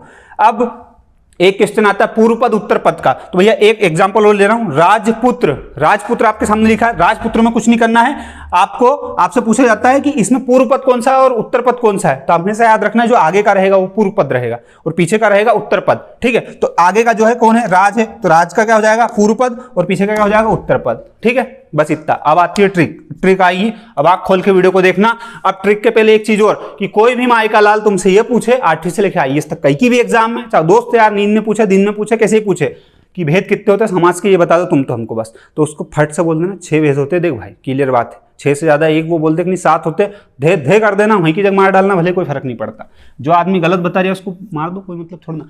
इधर आओ, सही में मत मारना, जेल हो जाए, मेरा माथा आओ, सीनू भैया तुमने ऐसी की थी, सीनू भैया कह रहे पढ़ लो IAS बन जाओ, लो बन के बता दो। वो कह रहे हैं वो तो नहीं सुना रही। भेद तो कितने भेद होते हैं, 6 भेद होते हैं। 1 2 3 4 5 6, भैया ये याद नहीं होंगे, मेरे को पता है, इसीलिए ट्रिक बना रहा हूं। मेरे को ये भी पता है कि बहुत सारी औलाद उन्हें एग्जाम के एक दिन पहले ही देख रही है वीडियो, एग्जाम हॉल के बाहर ही बैठ के उन्होंने भगवान अब तो आईएएस ही बना दे, बारहवीं परीक्षा में कौन आईएएस बनाएगा, तुमको नहीं बनाएगा, लेकिन फिर भी इधर आएगा। अव्ययी भाव समास, ट्रिक बता रही हूँ इसको याद करने की क्रम से बिल्कुल। तो अव्ययी भाव, अव्ययी भाव में क्या है, भाव, तो भाव आया, सबसे पहले भाव आता, भाव मतलब फीलिंग आती है, ठीक है, भाव आता है, तो भाव आया किसको, पुरुष को, तो क्या हो गया तत्पुरुष समास। अब भाव आया तो भाव आया काय का, छोरी बटाने का काम करने का। भाव आया किसको, पुरुष को, पुरुष को कौन सा भाव आया, काम करने का। काम करने का मतलब मेहनत मजदूरी करो, काम करो, देश के लिए सेवा करो, कुछ तो करो, तो भाव आया पुरुष को काम करने का। तो अव्ययी भाव समास, तत्पुरुष समास, कर्म समास। भाव आया पुरुष को काम करने का, ठीक है। अब पुरुष दिन भर काम करता है, बहुत सारे पुरुष घर से बाहर जाते काम करते हैं, लेकिन उनके साथ क्या होता है, विचारों के साथ दोगलापन होता है, घर जाते तो भी, ठीक है, होता ही है ना। तो अब दोगलापन होता है तो उसको क्या बोलते हैं, दिगु, दिगु को दोगलापन, ठीक है, दिगु। अब उसके साथ दोगलापन होगा, उसके साथ भेदभाव होएगा, तो जाहिर सी बात है उसका खोपड़ा खसकेगा, और खोपड़ा खसेगा तो क्या होगा, घर में लड़ मोकरे चल जाएंगे, मतलब लड़ाई हो जाएगी। लड़ाई मतलब क्या, द्वंद्व, द्वंद्व हो जाएगा, लड़ाई झगड़े हो जाएंगे घर में। और लड़ाई होगी किससे, घर की बहू बेटी से, जाहिर सी बात है ना। अधिकतर लोग तो अपनी बीबी से लड़ते हैं, लड़ने लायक एक ही महिला रहती है घर में, मम्मी से लड़ने से तो रही, तो बीबी से लड़ो, खूब मजा देंगे, ठीक है। तो द्वंद्व, द्वंद्व के बाद क्या, बहुविग्री समास, क्यों, क्योंकि बहु बेटी से झगड़ा हो रहा है। अब एक चीज और एग्जाम में, ये तो हो गया, ठीक है, 6 होते हैं, सीक्वेंस से याद करवा दिया। अब दूसरी ट्रिक सुनो, आपसे पूछा जाता है कि अव्ययी भाव समास जो है इसमें कौन सा पद प्रधान है, और एग्जाम में समास का क्वेश्चन आया और ऐसा क्वेश्चन नहीं आया, ऐसा हो ही नहीं सकता, सीधा नंबर कटता है, इसलिए इसको बिल्कुल रट ही लेना। एग्जाम के एक दिन पहले देखने वाले हो तुम तो पढ़ ही लेना ढंग से, ठीक है। तो इधर आप पहला अव्ययी भाव समास में कौन सा पद प्रधान है, अगर आपसे ये पूछे तो आपको फट से बताना पूर्व पद, लेकिन भैया भूल जाएंगे यार एग्जाम में जाते जाते, मालूम मेरे को, इसलिए ट्रिक बता देता हूं। तो भाव, अव्ययी भाव, भाव मतलब मन में जो भाव आया, ठीक है। तो अव्ययी भाव, भाव आया तो ये बताओ, एक लड़की खड़ी है, ठीक है, अब तुमको पटाना है, मान लो, एग्जाम्पल ऐसे ही देना पड़ता है जब भी तुम देखते हो वीडियो। मान लो लड़की खड़ी, तुमको उसको पटाना है, ठीक है, तो पहले पटाओगे फिर सोचोगे कि इसको पटा लूं, कि पहले सोचोगे फिर उसको पटाओगे, पहले सोचोगे ना, जाहिर सी बात है मन में एक भाव आएगा पहले कि यार एक बार तो आई लव यू बोल के ही हूं मैं, तो वो जो सीन होगा तो भाव आएगा, भाव पहले आएगा, तो पहले आने को क्या बोलते हैं, पूर्व। तो वही अव्ययी भाव, भाव आएगा पहले, काम होगा बाद में। आई बात समझ में, मिलने जुलने वाला, काफी चाय पीने वाला, इधर उधर मुंह फाड़ने वाला, ये सब काम। आप देखो इधर ये होता है, ये दूसरी वाली लाइन, ये दूसरी वाली लाइन छोड़ दो। क्यों भैया, क्यों छोड़ दें, क्योंकि पहली याद करवा दूंगा, तीसरी याद करवा दूंगा, चौथी याद करवा दूंगा, तो दूसरी में जो बचे वो सारे समास यहाँ लिख देना, खत्म, क्यों इतनी मेहनत करना है। तो दूसरे पे आ जाओ, द्वंद्व। द्वंद्व मतलब क्या बताया था मैंने यहाँ पे, द्वंद्व मतलब झगड़ा, ठीक है, झगड़ा। मान लो गांव में 2 बूढ़े बा है, बूढ़े बा यूनो बुजुर्ग व्यक्ति, ठीक है, दोनों आपस में लड़ रहे हैं, भयंकर लड़ रहे हैं, तुम बीच में घुसोगे तुमको भी कूटेंगे। अब वो दोनों से बोल दो कि तुम इसको सॉरी बोल दो या तुम इसको सॉरी बोल दो, उनका दाई जी नहीं बोले सॉरी, नहीं बोलेंगे, मतलब दोनों पद अपने आप में प्रधान है। उनने कहा मेरे बराबर तो आदमी नहीं है इस दुनिया में, दोनों यही बोलेंगे, ठीक है। तो द्वंद्व समास, द्वंद्व में दोनों पद प्रधान होते हैं, दोनों एक दूसरे की नहीं सुनेंगे, दोनों एक दूसरे के बाप बनने की कोशिश करेंगे, तो क्या है, दोनों पद प्रधान है। दोनों पद प्रधान किसमें, द्वंद्व समास में, याद रख लेना, क्लियर। अब भी याद नहीं होना तो जेर खक मर जाना, कोई मतलब नहीं है, इतना गला फाड़ रहे हैं उसके बाद भी क्या है यार। अब बहुविग्री समास, बहुविग्री समास में क्या हो जाएगा भैया, दोनों पद अप्रधान हो जाएंगे। हाँ भैया ठीक है, अप्रधान तो हो जाएंगे पर भूल जाएंगे, मालूम मेरे को, भूल जाओगे तो बहुविग्री समास में दोनों पद अप्रधान होते हैं। याद करवा दूं, आप हो एक पुरुष, आपकी हो चुकी शादी, या आपकी एक सुंदर सी बीवी है और ये आपकी मम्मी है, ठीक है। अब मम्मी और बीवी दोनों में झगड़ा हो गया, मम्मी कह रही कि मैं ये डाक्कन के साथ नहीं रहूंगा, और बीवी कह रही कि मैं भी तुम्हारी माँ के साथ नहीं रहूंगा, भले कुछ भी हो जाए, ठीक है। अब तुम बीच में खड़े हो, तुम क्या करोगे, तुम ना तो इधर बोल सकते ना इधर बोल सकते। अगर तुम बोल दो बीवी की तरफ तो लोग बोलेंगे कैसा आदमी है, जानवर, बुढ़ापे में माई की बेला पाड़े, मतलब मम्मी की बेला पाड़ रहा, मम्मी को परेशान कर रहा। और बोल दो कि मम्मी तरफ हूं मैं, तो लोग बोलेंगे कि बीवी जब अबरा नहीं रही तो लेके क्यों आते हो यार, तुमसे पेट नहीं भराते लोगों के, तो शादी क्यों कर ली। तो आदमी दोनों तरफ नहीं बोल सकता बेचारा। तो जब दोनों तरफ नहीं बोल सकता तो वहां पे बहुत सारे पुरुष क्या करते हैं, तुमको दिखे जो करो यार, लड़ाई खत्म हो जाए, जब मेरे को खाना खिला देना ना, मैं सो रहा हूँ जाके, क्लियर। मतलब दोनों पद को इंपोर्टेंस नहीं देता, मम्मी और बीबी दो ही रोज का ही काम है तुम्हारा लड़ने का, तुम एक काम को तुम्हारे हिसाब से कर लो, वो दोनों को इंपोर्टेंस नहीं दे रहा, मतलब उसके लिए दोनों अप्रधान है, ठीक है। तो बहुविग्री समाज में क्या होता है, बहू और मम्मी दोनों में झगड़ा हुआ, दोनों पद उसके लिए अप्रधान हो गए, ठीक है। तो अब मैं आपसे पूछ रहा हूं द्वंद्व समाज में क्या होता है, द्वंद्व समाज में क्या होता है, 2 बूढ़े बाल लड़ते हैं तो दोनों में क्या होते हैं, दोनों प्रधान होते हैं। उन्होंने मैं तो भारत रत्न प्राप्त व्यक्ति हूँ ऐसा। और बहुविग्री समास में क्या होता है, दोनों पदा प्रधान होते हैं। हस्बैंड बोलता है तुमको दिखे जो करो, मेरे को कोई मतलब नहीं, ठीक है। और अव्ययी भाव में क्या होता है, भाव आता है पहले, उसके बाद क्या होता है, गर्लफ्रेंड बनाते हैं, छोरी पटाते हैं, ठीक है। और ये वाला भी कर ही लो यार, अब इतना कर लिया तो फिर ये भी कर ही लो दूसरा वाला, ठीक है। मैं सोच रहा था बाकी जो बच्चे वहां डाल दो, लेकिन कर लो। तत्पुरुष समास, तत्पुरुष समास में क्या होता है भैया, आजकल के जितने भी युवा हैं, जितने भी पुरुष हैं, उन सबको उत्तर देना पड़ता है। मतलब उनके ऊपर जिम्मेदारियां, उत्तरदायी है वो, किसके प्रति, घर वालों के प्रति, समाज के प्रति, गर्लफ्रेंड के प्रति, मम्मी के प्रति, पापा के प्रति, दोस्त यार के प्रति, दारू के प्रति, सबके प्रति पुरुष जिम्मेदार है, उत्तरदायी है। तो तत्पुरुष समास, तत्पुरुष समास में उत्तर पद पहले आता है। पहले तुम जवाब दो कि तुम थे कहाँ रात को, तो उसको उत्तर देना पड़ता है हर चीज का, ठीक है। तत्पुरुष समास, पुरुष को हर चीज का उत्तर देना पड़ता है, इसलिए उसका उत्तर पद प्रधान है। और वहीं पे कर्मधारय, काम करता कौन है, पुरुष ही तो करता है। और दोगलापन होता किसके साथ है, दिगु, ये वाला दोगलापन होता किसके साथ है, पुरुष के साथ ही तो होता है। तो यही तो मैं कह रहा हूँ, याद कर लो बेटा, हो गया होगा याद, हो नहीं याद हुआ तो डूब मरो, कोई मतलब नहीं ऐसी चीज का। इतना गला फाड़ने के बाद भी नहीं हो रहा तो फिर भैया कुछ नहीं कर सकते उसमें, भैया क्या भगवान भी नहीं कर सकते कोई कुछ। तो कुल मिला के अव्ययी भाव समास क्या कहना चाह रहा है अव्ययी भाव समास भैया, कि कोई सा भी शब्द दिखे आपकी एग्जाम में आपको, और वो यूं के कि उसके आगे अनु लिखा है, आ लिखा है, प्रति लिखा है, भर लिखा है, यथा लिखा है। मतलब इनमें से कोई सा भी अनु, आ, प्रति, भर, यथा, यावत, हर, कोई सा भी शब्द आगे दिखे, मतलब आगे की साइड दिखे, फट से आंख बंद करके क्या लगाना, अव्ययी भाव समास लगाना है, ठीक है। आंख बंद करके मतलब ऐसा नहीं दूसरे कॉपी में लगाया है अव्ययी भाव समास, अपनी कॉपी में लगाना है। अव्ययी भाव समास आंख बंद करके लगाना है, क्लियर। कैसे, अनुरूप लिखा है तो इसमें अनु दिख गया, ये लिखा अनु, ये अनु लिखा, तो अनुरूप में क्या होगा, अनु, तो मतलब अव्ययी भाव समास। आजन्म मतलब ये आ दिख गया, प्रतिदिन प्रति दिख गया, भरपेट भर दिख गया। बस अब बाकी तुम देख लो, सब में ही देख के बताऊं क्या ठीक है। नेक्स्ट क्या है भैया, नेक्स्ट क्या है, हाँ नेक्स्ट ये है तत्पुरुष समास, ठीक है। दूसरे नंबर का क्या है, तत्पुरुष समास। पहले क्या आया था, अव्ययी भाव आया किसको, पुरुष को, तो दूसरे नंबर पे क्या आएगा, तत्पुरुष समास।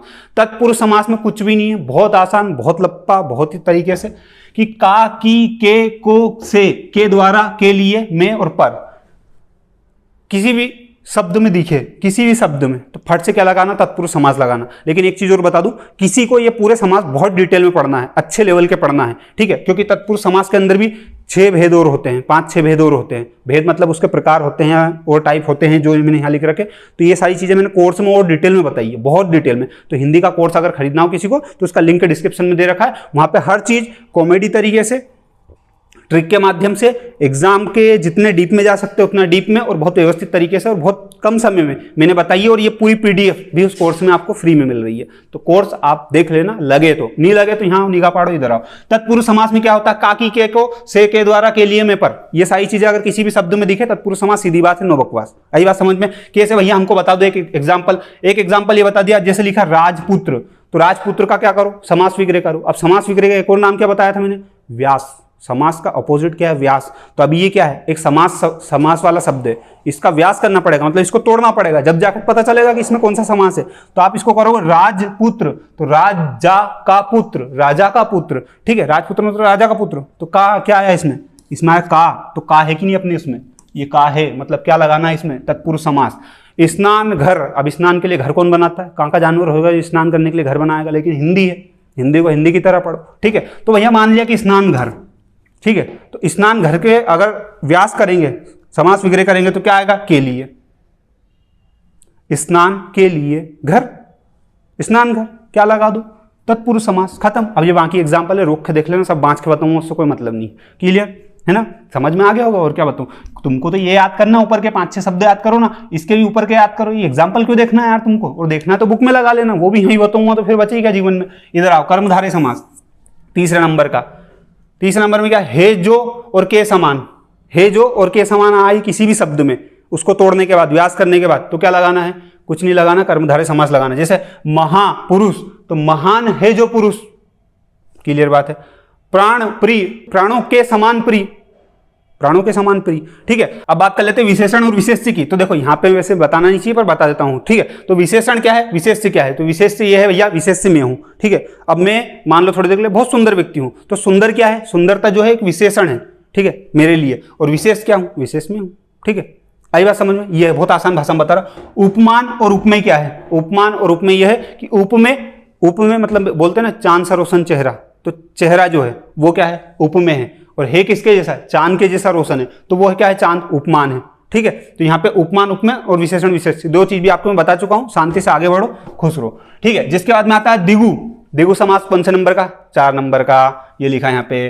पूर्व पद संख्यावाचक होता है। कोई सा भी शब्द दिखे जिसमें संख्या वाली फीलिंग आए, मतलब चौराहा, ये लिखा चौराहा। सप्ताह, सप्ताह मतलब 7 दिनों का समूह। चौराहा मतलब जिसमें भी गिनती दिखे। अब जैसे ये है तो इसमें ये देखो चौ मतलब 4, सप्ताह मतलब 7, 9 मतलब 9। तो कोई सा भी ऐसा शब्द दिखे जिसमें संख्या वाली फीलिंग आए पूर्व पद में, स्टार्टिंग में, उसको क्या लगाना तुमको आंख बंद करके? द्विगु समास। क्लियर? सांस ले लूं। इधर आओ। द्वंद्व समास। द्वंद्व समास में क्या है? कोई सा भी शब्द दिखे जिसमें ये वाला ड्रेस दिखे तुमको, ये डेस दिख रहा है, बीच में आंख बंद करके क्या लगा देना? द्वंद्व समास लगा देना है। ठीक है, द्वंद्व समास में क्या होगा? और, एवं, या, अथवा। ये डेस जो है ना, इसका मतलब क्या है? योजक चिन्ह। ठीक है, ये डेस का योजक चिन्ह मतलब है। और कोई सा भी शब्द अगर आप इसको करोगे ऊंचा और डेस को हटाओगे तो उसकी जगह क्या लगेगा? या नीचा। ऊंचा या नीचा। तो सीधी बात है, तुम तो डेस लगाओ और द्वंद्व समास लगाओ, खत्म। पास होना, अपने को ज्ञाता नहीं बनना। इधर आओ, नेक्स्ट क्वेश्चन पे आओ। बहुविग्रही समास। दोनों पद तीसरे पद की ओर संकेत करते हैं। बात दो की चल रही, तीसरे को बीच में लिखे आ गए। कैसे? अपने जैसे स्पेशली मैं बताऊं तो भगवान के मैटर में, भगवान के मामले में कैसे? आप कोई सा भी नाम लोगे और वो दूसरे भगवान का ऐसा लगेगा कि नाम अलग, भगवान अलग। ठीक है, जैसे घनश्याम। अब यहाँ घनश्याम का अगर नॉर्मली कोई कृष्ण भगवान को नहीं जानता, कोई ऐसे सुना नहीं है, तो नहीं बता सकता कि घनश्याम मतलब कृष्ण जी होता है। लेकिन अपन ने सुना है तो अपन कैसे? घनश्याम। अपने जैसे बूढ़े बा लोगों से पूछो घनश्याम का मतलब क्या है यार बाजी, वो फट से बता देंगे बेटा कृष्ण जी। पढ़े लिखे लोगों को नहीं पता रहता है, लेकिन उनको पता रहता है। ठीक है, उनके समास बहुत तगड़े होते हैं, खास करके बहुविग्रही समास बूढ़े बा लोगों के बहुत तगड़े होते हैं। तो घनश्याम मतलब ये दोनों पद मिलके तीसरे की ओर संकेत करते हैं। जैसे घनश्याम कृष्ण जी, आई बात समझ में? जैसे लंबोदर, लंबोदर मतलब गणेश, लंबोदर मतलब सूंड की बात चल रही है।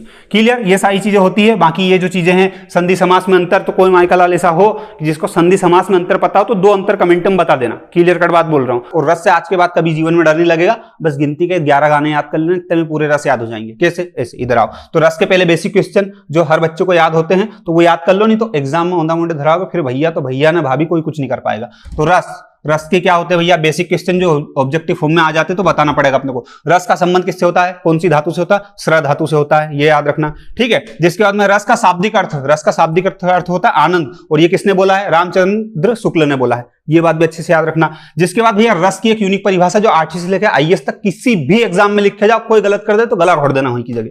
काव्य को पढ़ने या सुनने से जिस आनंद की अनुभूति होती है उसे क्या कहा जाता है? रस कहा जाता है। सीधी बात। ठीक है, एक परिभाषा बिल्कुल यूनिक। प्रतिपादक, प्रणेता, प्रवर्तक, जनक या कौन है? कुछ भी पूछे तो वो भरत मुनि है। रस का है और उसमें प्रतिपादक, प्रणेता, जनक, पिता, ये कोई भी पूछे तो भरत मुनि। सीधी बात है। ठीक है, तो रस को काव्य की आत्मा और प्राण तत्व माना जाता है। किसका? काव्य का। क्लियर? आई बात समझ में? अब आते हैं यहाँ पे प्रो लेवल का थोड़ा सा सिस्टम। रस के अवयव या अंग, तो रस के अवयव अंग पूछे तो कितने? 4 है। भरत मुनि के अनुसार पूछे तो कितने? 3 है। और टोटल कितने? 4 है। 4 है तो भैया एक आता है स्थायी भाव, प्रधान भाव, दूसरा आता विभाव, तीसरा आता अनुभाव, चौथा आता व्यभिचारी भाव या संचारी भाव। ठीक है, तो इन तीनों से भी कोई मतलब नहीं, इतना डिटेल में नहीं जाना अपने को। ये आओ, ये कितने टोटल? स्थायी भाव टोटल है 11। कितने? 11। लेकिन 11 अगर आपसे पूछे कि एग्जाम में कि स्थायी भाव है कितने, तो वहां 11 मत लगाना, गलत हो जाएगा। क्योंकि पूछे जब बताना है अपने को, कुल पूछे तो 11, कितने पूछे? कुल रस की संख्या पूछे तो 11। ठीक है, लेकिन वहां पे यूं पूछ ले कि भरत मुनि के अनुसार कितने हैं रस, तो कितने बताने? 8। 8 क्यों भैया? उनने 3 को रस माना ही नहीं।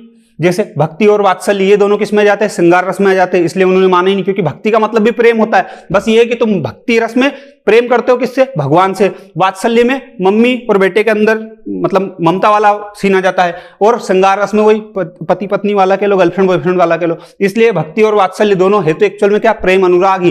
तो हमारे भरत मुनि भाई साहब ने क्या करा? उसको अलग ना मानते हुए श्रृंगार रस में मान लिया। और इसीलिए श्रृंगार रस को रस राज भी कहा जाता है। क्यों? क्योंकि ये दोनों रस को अपने आप में समाहित कर लेता है। ठीक है, आई बात समझ में? जिसके बाद आता है भैया शांत रस। तो शांत रस भी किसमें आता है? देखा जाए तो इनमें नहीं आता है, भरत मुनि के अनुसार रस में नहीं आता है। हिंदी के कुल रस आपसे पूछे कि हिंदी में टोटल रस कितने हैं, तो अपने को बताने 9। 2 कौन से नहीं है? तो भक्ति और वात्सल्य। ठीक है, आई बात समझ में? प्राकृत में कुल रस कितने हैं? अगर पूछे एग्जाम में पूछते हो, मुंडे धर जाओ, इनको पढ़ लेना अच्छे से। प्राकृत में कुल रस कितने हैं? तो 10 है। तो 11वां कौन सा नहीं? भक्ति रस प्राकृत में नहीं गिना गया है। आई बात समझ में? संस्कृत के कुल रस, अब ये इनके रीजन भी बता दूं मैं तो कि क्यों नहीं गिना हुआ है, लेकिन वो सब वो कोर्स में ही है कि 10 मिनट में सब बता दो तुमको, सभी बता दो सारी चीजें। संस्कृत में कुल रस कितने हैं, तो संस्कृत में कुल रस 11 हैं। कुल रस पूछे ना हिंदी इंग्लिश फारसी काई के भी नहीं, बस यूं पूछे कुल रस कितने हैं तो 11, सीधी बात है। लेकिन हिंदी का पूछे तो कितने, 9 है। आई बात समझ में, क्लियर। बस इसमें से एक नंबर भी कटना नहीं चाहिए अपना अगर एग्जाम में आए तो। अब ये होते हैं रस टोटल, इनके होते हैं स्थाई भाव, और स्थाई भाव का अगर मैं मतलब बताऊं एक्चुअल में बहुत आसान भाषा में, तो अपने होते इमोशन। कई ने गाली दे दी, अपन ने कनपेटन धर दिया, उसको साट कर दिया, वहीं की जगह वो जान से ही मर गया, ठीक है। तो क्या हो गया, अपने को गुस्सा आया था जब तो उसको कनपेटन धरा, बंदूक से गोली मार दी, तो ये क्या होता क्रोध, तो रौद्र रस हो गया। क्रोध आया मतलब कौन सा, रौद्र रस, सीधी बात है, ठीक है। तो इनको डिटेल में पढ़ते हैं, इनके एक एक गाने याद करो, इतने में अपना उद्धार हो जाएगा, कोई मतलब नहीं। एग्जाम के 1 घंटे पहले देखोगे तो ऐसी चीजें मिलेगी। श्रृंगार रस, श्रृंगार रस का मतलब क्या है, मतलब से पहले समझो कि उसका स्थायी भाव क्या है, रति। रति का मतलब क्या होता है, प्रेम, प्रेम, यू नो प्रेम, आई लव यू वाला प्रेम। जहां नायक और नायिका, नायिका मतलब नायक मतलब बॉयफ्रेंड, नायिका मतलब गर्लफ्रेंड की, अथवा महिला पुरुष के प्रेम पूर्वक श्रेष्ठाओं क्रियाकलापों का श्रेष्ठांक वर्णन होता है। मतलब गर्लफ्रेंड बॉयफ्रेंड के प्यार मोहब्बत का वर्णन हो, उसे क्या बोलते हैं, श्रृंगार रस बोलते हैं, सीधी बात तो ये है, ठीक है। ये होते कितने प्रकार के, 2 प्रकार के। अब समझने वाली चीज है, अब गाने आएंगे यहाँ पे। देखो इधर, यहाँ पे क्या हो गया, संयोग श्रृंगार। संयोग का मतलब क्या होता है, मिलना, और वियोग का मतलब क्या होता है, बिछड़ना। वियोग मतलब ये नहीं होता कि ब्रेकअप हो गया, वियोग मतलब ये कि तुम्हारी गर्लफ्रेंड 100 किलोमीटर दूर है, तुम यहाँ हो और तुम उसकी याद में तड़प रहे हो, ये होता है वियोग। वियोग का मतलब ब्रेकअप नहीं होता। आई बात समझ में, इधर आओ। देखो नायक, अब संयोग श्रृंगार, संयोग श्रृंगार का मतलब समझो पहले तो। नायक नायिका, गर्लफ्रेंड बॉयफ्रेंड के संयोग या मिलन की अवस्था, जब मिलते दोनों तो क्या होता है भैया, तो मिलते हैं जो। तो अब देखो हिंदी फिल्मों में जितने भी गाने हैं, वो गाने आप सुनोगे तो उसमें मिलन वाली फील आएगी। कोई सा भी ऐसा गाना जिसमें ऐसा लग रहा है कि गर्लफ्रेंड बॉयफ्रेंड, पति पत्नी, लड़का लड़की, कोई भी 2 लोग ऐसे अपोजिट जेंडर के मिल रहे हैं, और वहां पे एक ऐसा गाना प्रकट हो रहा है जो दोनों ऐसा लग रहा है पास पास में ही और एक दूसरे की तारीफ कर रहे हैं, या गाना है वैसा कि दोनों पास में, और उस गाने में प्रेम झलक रहा हो। ऐसा नहीं कि दे पत्थर माथा फोड़ दे उसका, ये वाला नहीं। अगर प्रेम झलक रहा है तो वो गाना क्या होता है भैया, देखा जाए तो संयोग श्रृंगार का होता है। मिलने वाली फीलिंग आती है, जैसे कितना प्यारा तुझे रब ने बनाया, जी करे देखता रहूं। अब देखो मान लो थोड़ी देर के लिए तुम्हारी गर्लफ्रेंड तुम्हारे पास बैठी है, ठीक है, अब उससे तुम बोल रहे हो कितना प्यारा तुझे रब ने बनाया, जी करे देखता रहूं। इंप्रेस हो जाए उन्हें, वाह यार तुम तो गजब के बॉयफ्रेंड हो, ऐसा। तो ये गाना होता है, ये किसका होता है, संयोग श्रृंगार का। अब ऐसा एक गाना तुमको मेरे को कमेंट में बताना, ठीक है। इतना तो बता ही सकते हो, गाने तो बता दोगे एटलीस्ट, तो मालूम पढ़ने में कमजोर हो, लेकिन गाने तो बता ही सकते हो। वियोग श्रृंगार का मतलब क्या होता है, वियोग की अवस्था। वियोग का अवस्था मतलब क्या होता है, एक 100 किलोमीटर दूर, दूसरा 100 किलोमीटर दूर, दोनों में प्यार बिल्कुल अथाह अखंड प्यार, लेकिन ये इधर तड़प रहा है, ये इधर तड़प रही। यही बात समझ में, लेकिन प्यार तो है, बस दूर दूर है। तो दूर दूर है, तो जब भी ऐसा कोई गाना जिसमें दोनों में प्यार तो झलके लेकिन दूर, एक वहां, वो चीजें। तो देखो इधर आओ, सारी रात आहें भरता, पल पल यादों में मरता, माने ना मन मेरी, ये वाला जो गाना है वो वाला। एक गाना और आता है जैसे आजा, वो वाला गाना, ठीक है। तो ऐसे जितने भी गाने जिसमें दोनों में प्यार तो रहता पर एक दूर दूसरा दूर, दोनों एक दूसरे के लिए तड़प रहे, वो क्या होता है, वियोग श्रृंगार होता है, सीधी बात तो है। इसका भी एक गाना कमेंट में बता देना अगर गाने सुनने का शौक रखते हो तो। नहीं रखते हो तो कोई दिक्कत नहीं, पढ़ लो लिख लो, आइए बनो। हास्य रस, हास्य रस मतलब क्या होता है भैया, हास्य रस का स्थायी भाव क्या होता है, हंसना, हास्य, सीधी बात है, ठीक है। हृदय में विनोद, मजाक, मजाक, विनोद का मतलब क्या होता है, मजाक। मजाक का जो भाव जागृत होता है, इसका एक बेस्ट गाना क्या होता है भैया, जैसे मान लो थोड़ी देर के लिए गाना सुनो तुम, मैं क्या करूं राम मुझे बुढ़ा मिल गया। ये वाला गाना सुना कि नहीं सुना है, ये गाना सुनना, ये गाना सुना, मैं क्या करूं राम मुझे बुढ़ा मिल गया। ये गाना जब सुनोगे ना तुमको थोड़ी सी हंसी वाली फील आएगी। अब हंसोनी एक अलग बात है, तुम पत्थर दिल हो तो उसका मैं कुछ नहीं कर सकता, लेकिन ये हंसने वाला गाना है कि मैं क्या करूं राम मुझे बुढ़ा मिल गया। तो वो गाना जब हंसने वाली फील दे रहा है, हंसने वाला भाव आ रहा है, वो क्या कहलाता है, हास्य रस कहलाता है, सीधी बात तो, ठीक है। तो एक गाना याद रखो बस, मैं क्या करूं राम मुझे बुढ़ा मिल गया, हास्य रस, खत्म, हटा, कोई मतलब नहीं। ये चीजें समझाने के लिए, ताकि इजी वे में मैं आपको समझा सकूं, ठीक है। तो माथे पे मत चढ़ना, अरे यार सर ऐसा कैसे कर, हम तो ऐसे ही करेंगे भैया, क्या करना, ठीक है। इधर आओ, करुण रस, करुण रस का मतलब क्या होता है, शोक। करुण का मतलब क्या होता है, शोक, शोक। देखो स्थायी भाव से करुण रस की निष्पत्ति होती है। निष्पत्ति का मतलब समझते हो, एक होती है उत्पत्ति। निष्पत्ति मतलब क्या होता है, उत्पत्ति जैसे एक चीज से बनता है, और निष्पत्ति मतलब जो बहुत सारी चीजों से बनता है, ठीक है। निष्पत्ति उसका मतलब होता है, इतना बताना नहीं था पर बता दिया मैंने। अब देखो करुण रस, करुण रस के लिए एक गाना, अब ये एक गाना मैं बता रहा हूं, बाकी एक तुम बताना। तुझसे नाराज नहीं जिंदगी हैरान हूं मैं, तेरे मासूम सवालों से परेशान हूं मैं। अब ये गाना जब भी कोई सुनता है, ठीक है, मान लो थोड़ी देर के लिए तुम्हारा दोस्त एकदम कोने में पड़ा हुआ और ये गाना सुन रहा है, तो तुम उससे जाते ही ये पूछो क्या हो गया बेटा, क्यों परेशान है, क्यों परेशान है, मतलब वो दुख में है बेचारा, दुख में है, ठीक है, शोक लगा हुआ है उसको। यही बात समझ में, उसकी गर्लफ्रेंड धोखा देके चल गई मान लो उसको, तो उसको शोक लगा हुआ है ना, तो शोक लगा है तो क्या है, वो दुख में है, तकलीफ में है, शोक लगा उसको, करुण रस आता है। ठीक है, तो इसीलिए वो गाना सुन रहा है, तुझसे नाराज नहीं जिंदगी हैरान हूं मैं, वो मेरे को धोखा देके चल गई, मेरे दोस्त तो जाके सेटिंग हो गई। मतलब ऐसा मजाक कर रहा हूँ, ठीक है, ऐसा सीन होता है। जिसके बाद में भैया आता है क्या, रौद्र रस। रौद्र का मतलब क्या होता है, रौद्र का मतलब होता है क्रोध। रौद्र का स्थायी भाव क्या है, क्रोध। रौद्र क्रोध, रौद्र रूप होता है ना शंकर जी का, उनको क्या आता, गुस्सा आता, क्रोध। तो इसको कनेक्ट कर लेना, नहीं हो कनेक्ट तो कोई मतलब नहीं है। अब देखो रौद्र रस का एक गाना मैं बताता हूं आपको, मार दिया जाए कि छोड़ दिया जाए, बोल तेरे साथ क्या सलूक किया जाए। इसमें एक वो हीरोइन जो गाना गाती है, जब उसकी आंखें देखना, आंखें बड़ी बड़ी हो जाती है ऐसे गुस्से में, मार दिया जाए कि छोड़ दिया जाए, बोल तेरे साथ क्या सलूक किया जाए, ये वाला गाना होता है। तो इसमें क्या होता है, वो गुस्से में ये गाना गाती है, गाती कि नहीं गाती है, ये होता है। हाँ, भयानक रस। भयानक रस में क्या होता है भैया, भयानक रस में कुछ नहीं होता, मजे आते हैं। देखो भयानक रस में क्या होता है, भय, ऐसा गाना सुन के जहां पे तुमको भय वाली फीलिंग हो। अब मतलब नहीं कि गाना कोई भी पंक्ति, कविता, चुटकुला, ऐसा कुछ भी हो जिसमें भय वाली फीलिंग आ रही, सीधी बात तो है, डर लग रहा है अपने को, तो वो क्या हो जाएगा, जैसे एक और अजगर और दूसरी ओर क्या, मगरमच्छ। अब अजगर और मगरमच्छ को देख के ऐसा मजा तो आएगा नहीं, उन्होंने को यार मगरमच्छ आ गया, जाहिर सी बात है डर ही लगेगा ना व्यक्ति को। अभी तुम्हारे पास मगरमच्छ जाए तो बस ये मगरमच्छ और अजगर को देख के समझ में आ गया कि क्या है, भयानक रस है। तो ऐसी कोई सा भी वर्ण या फिर शब्द मिले आपको जहां पे ऐसा लगे कि यहां तो डर लग रहा है भयंकर, तो बस वो सीधी बात क्या हो जाएगी, भयानक रस। आई बात समझ में। इसका एक गाना मेरे को तुम बताओगे, अगर याद आ रहा हो तो, मेरे को याद नहीं आया इसलिए लिख नहीं पाया, पर कोई दिक्कत नहीं, आप ये भी याद रख लोगे तो काम हो जाएगा। एक तरफ अजगर एक तरफ मगर, सीधी बात है, हम मर जाएंगे, नहीं होगा तो क्या होगा। चलो भैया नेक्स्ट क्या, वीर रस। वीर रस में क्या हो जाएगा, वीर रस में एकदम क्या होता है, वीर, वीर का मतलब समझते हो ना, मैं तूफानों में चलने का आदी हूं, तुम मेरी मंजिल आसान करो। जैसे अब ये चीजें हैं, जैसे व्हाट्सएप स्टेटस पे डालते हैं ना आजकल के छर्रे लोग, डाल देते हैं बहुत सारी ऐसी मोटिवेशनल चीजें डालते हैं, तो उसमें क्या होता है, एकदम ऐसा फीलिंग आती है मोटिवेशन वाली, तो वो मोटिवेशन ही एक तरीके का क्या होता है, वीर रस हो जाता है। सीधी बात तो ये बताओ, आजकल मोटिवेशन और वीर रस दोनों में कोई अंतर बचा नहीं है, बहुत सारे ऐसे गाने भी हैं, ठीक है। जिसके बाद आता है विभत्स रस। विभत्स रस का स्थायी भाव क्या है, जुगुप्सा। जुगुप्सा मतलब घृणा, जैसे सुअर नाली में पड़ा हुआ उसको देखे यार, ऐसा दुनिया का ऐसा कोई भी व्यक्ति नहीं है जिसको इन रस की कोई की भी फीलिंग नहीं आती हो। हर व्यक्ति जिसको गुस्सा आता, हर व्यक्ति जिसको घृणा होती, हर व्यक्ति जिसको प्यार मोहब्बत होता, हर व्यक्ति जिसको दुख होता है, ये जो 11 रस है हर व्यक्ति को फील होते हैं। अगर उसको फील नहीं होते तो वो इंसान कहलाने के लायक नहीं है। जैसे भैया कहीं का ऐसा कि हमको तो घृणा नहीं होती यार, भले कुछ भी हो जाए हमको घृणा होती ही नहीं है। एक काम करो, सुअर के साथ नाली में फेंक दो उसको, जैसे नहीं हो रही घृणा, उठ के भगेगा, बुरा लगेगा उन्हें कि कैसी फीलिंग आ रही, तो घृणा ही तो है और क्या है, सबको फील होती, सारे इंसान को फील होती, कोई दिक्कत नहीं है। तो घर में लाशे, बाहर लाशे, जनपद पर पड़ती है लाशे। अब ये लाशे लाशे आंखें तो क्या हो गया, घृणा हो गई, लेकिन मैंने समझाने के लिए सुअर का बेस्ट एग्जांपल दे दिया है। कई बात समझ में, इसका उद्देश्य मेरे को समझाना है, आपको लोगों को समझाना चाह रहा हूं बस, में समझ गए ना, बस बहुत बढ़िया, शानदार बेटा। इधर आओ, अद्भुत रस। अद्भुत रस में क्या होता है, अद्भुत, अद्भुत मतलब एकदम खतरनाक चीजें। स्थायी भाव क्या है, विस्मय। विस्मय का मतलब क्या था, आश्चर्य। अद्भुत मतलब आश्चर्य, एकदम आश्चर्य हो जाता, अच्छा ऐसा कैसे हो गया। जैसे हनुमान की पूंछ में लगन ना पाई आग, सारी लंका जरी गई, गए निशाचर भाग। अब यहाँ पे निशाचर तो भाग गए पर पूंछ में आग लगी नहीं, तो पूंछ में आग लगी नहीं तो निशाचर कैसे भाग गए। तो ये क्या होता है, आश्चर्य होता है कि जब पूंछ में आग लगी ही नहीं हनुमान जी की, तो लंका जल कैसे गए, निशाचर भाग कैसे गए, ये चीज होती है। तो यहाँ आश्चर्य क्रिएट करती है। आई बात समझ में, आई कि नहीं आई समझ में, ये आश्चर्य वाली। अब इसको गर्लफ्रेंड बॉयफ्रेंड से भी अगर कनेक्ट करोगे तुम तो छोड़ो यार, चलो। शांत रस, ठीक है, शांत रस जिसमें श्रोता के मन में निर्वेद के भाव उत्पन्न होते हैं जब मनुष्य मोह माया को त्याग दे। जैसे निर्वेद का मतलब सीधी सी बात करो, शांत रस मतलब साधु संत, सीधी बात।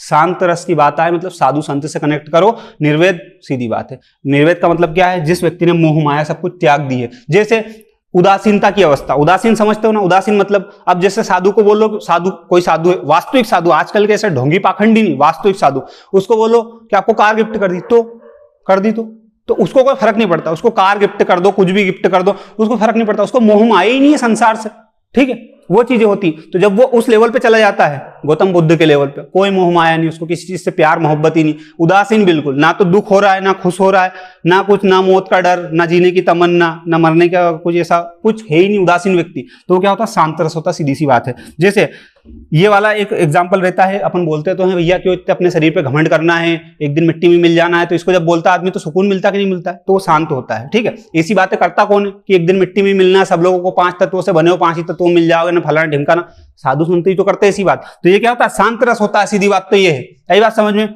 चलो भैया बहुत शानदार। वात्सल्य रस।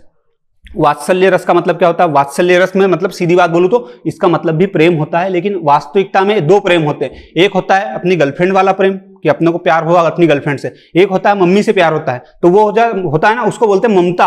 अपनी मम्मी अपने से जो प्यार करती है उसको बोलते हैं ममता। आई बात समझ में? है दोनों एक्चुअल में प्रेम ही, लेकिन एक ममता है एक प्रेम है। और प्रेम कौन सा है? ये गर्लफ्रेंड वाला अलग है, मम्मी वाला अलग है।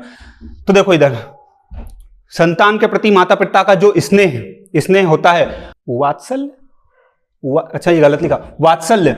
वात्सल का रस स्थायी भाव, वात्सलता अनुराग होता है, मतलब वात्सल रस का स्थायी भाव क्या है? वात्सलता है। वो थोड़ा सा गलत लिखा इसलिए कंफ्यूज हो रहा था, ठीक है। जैसे थोड़ी देर के लिए अगर इस लाइन को कनेक्ट करोगे तो समझ में आएगा। मैया कहूँ बढ़ेगी चोटी, कृष्ण जी अपनी मम्मी से कह रहे हैं मम्मी कब चोटी बढ़ेगी मेरी, तुमने ये बोल के कि चोटी बढ़ेगी बेटा, दूध पीने से दूध इतना सारा पिला दिया और चोटी मेरी बढ़ ही नहीं रही है।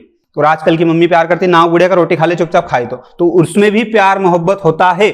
आई बात समझ में? अपनी मम्मी बोलती है नाव उड़ेगा रोटी खा रहा कि नहीं खा रहा, तो अब वो बोल रहे हैं, पड़ोसी तो बोलने आता नहीं बेटा रोटी खा ले यार, मम्मी बोलती, गाली देखे बोलती, लेकिन वो क्या है? प्यार ही तो, और क्या है भैया। तो वो आजकल की मम्मी, उनका प्यार ऐसे होता है भाई, मैं कुछ नहीं कर सकता उसमें।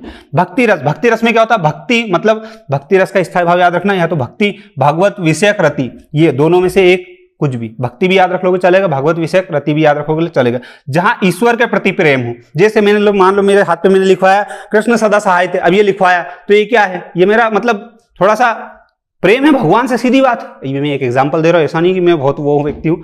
हर व्यक्ति को, जैसे बहुत सारे लोग, जैसे मीराबाई का एक सबसे बेस्ट एग्जांपल देते हैं, मेरे तो गिरधर गोपाल दूसरों ना कोई, ठीक है। मीरा ने कृष्ण जी को अपना पति मान लिया था, ठीक है।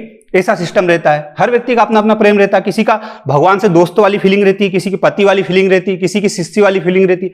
हर व्यक्ति की भगवान से अलग अलग फीलिंग रहती है। आई बात समझ में? वो फीलिंग रहती है।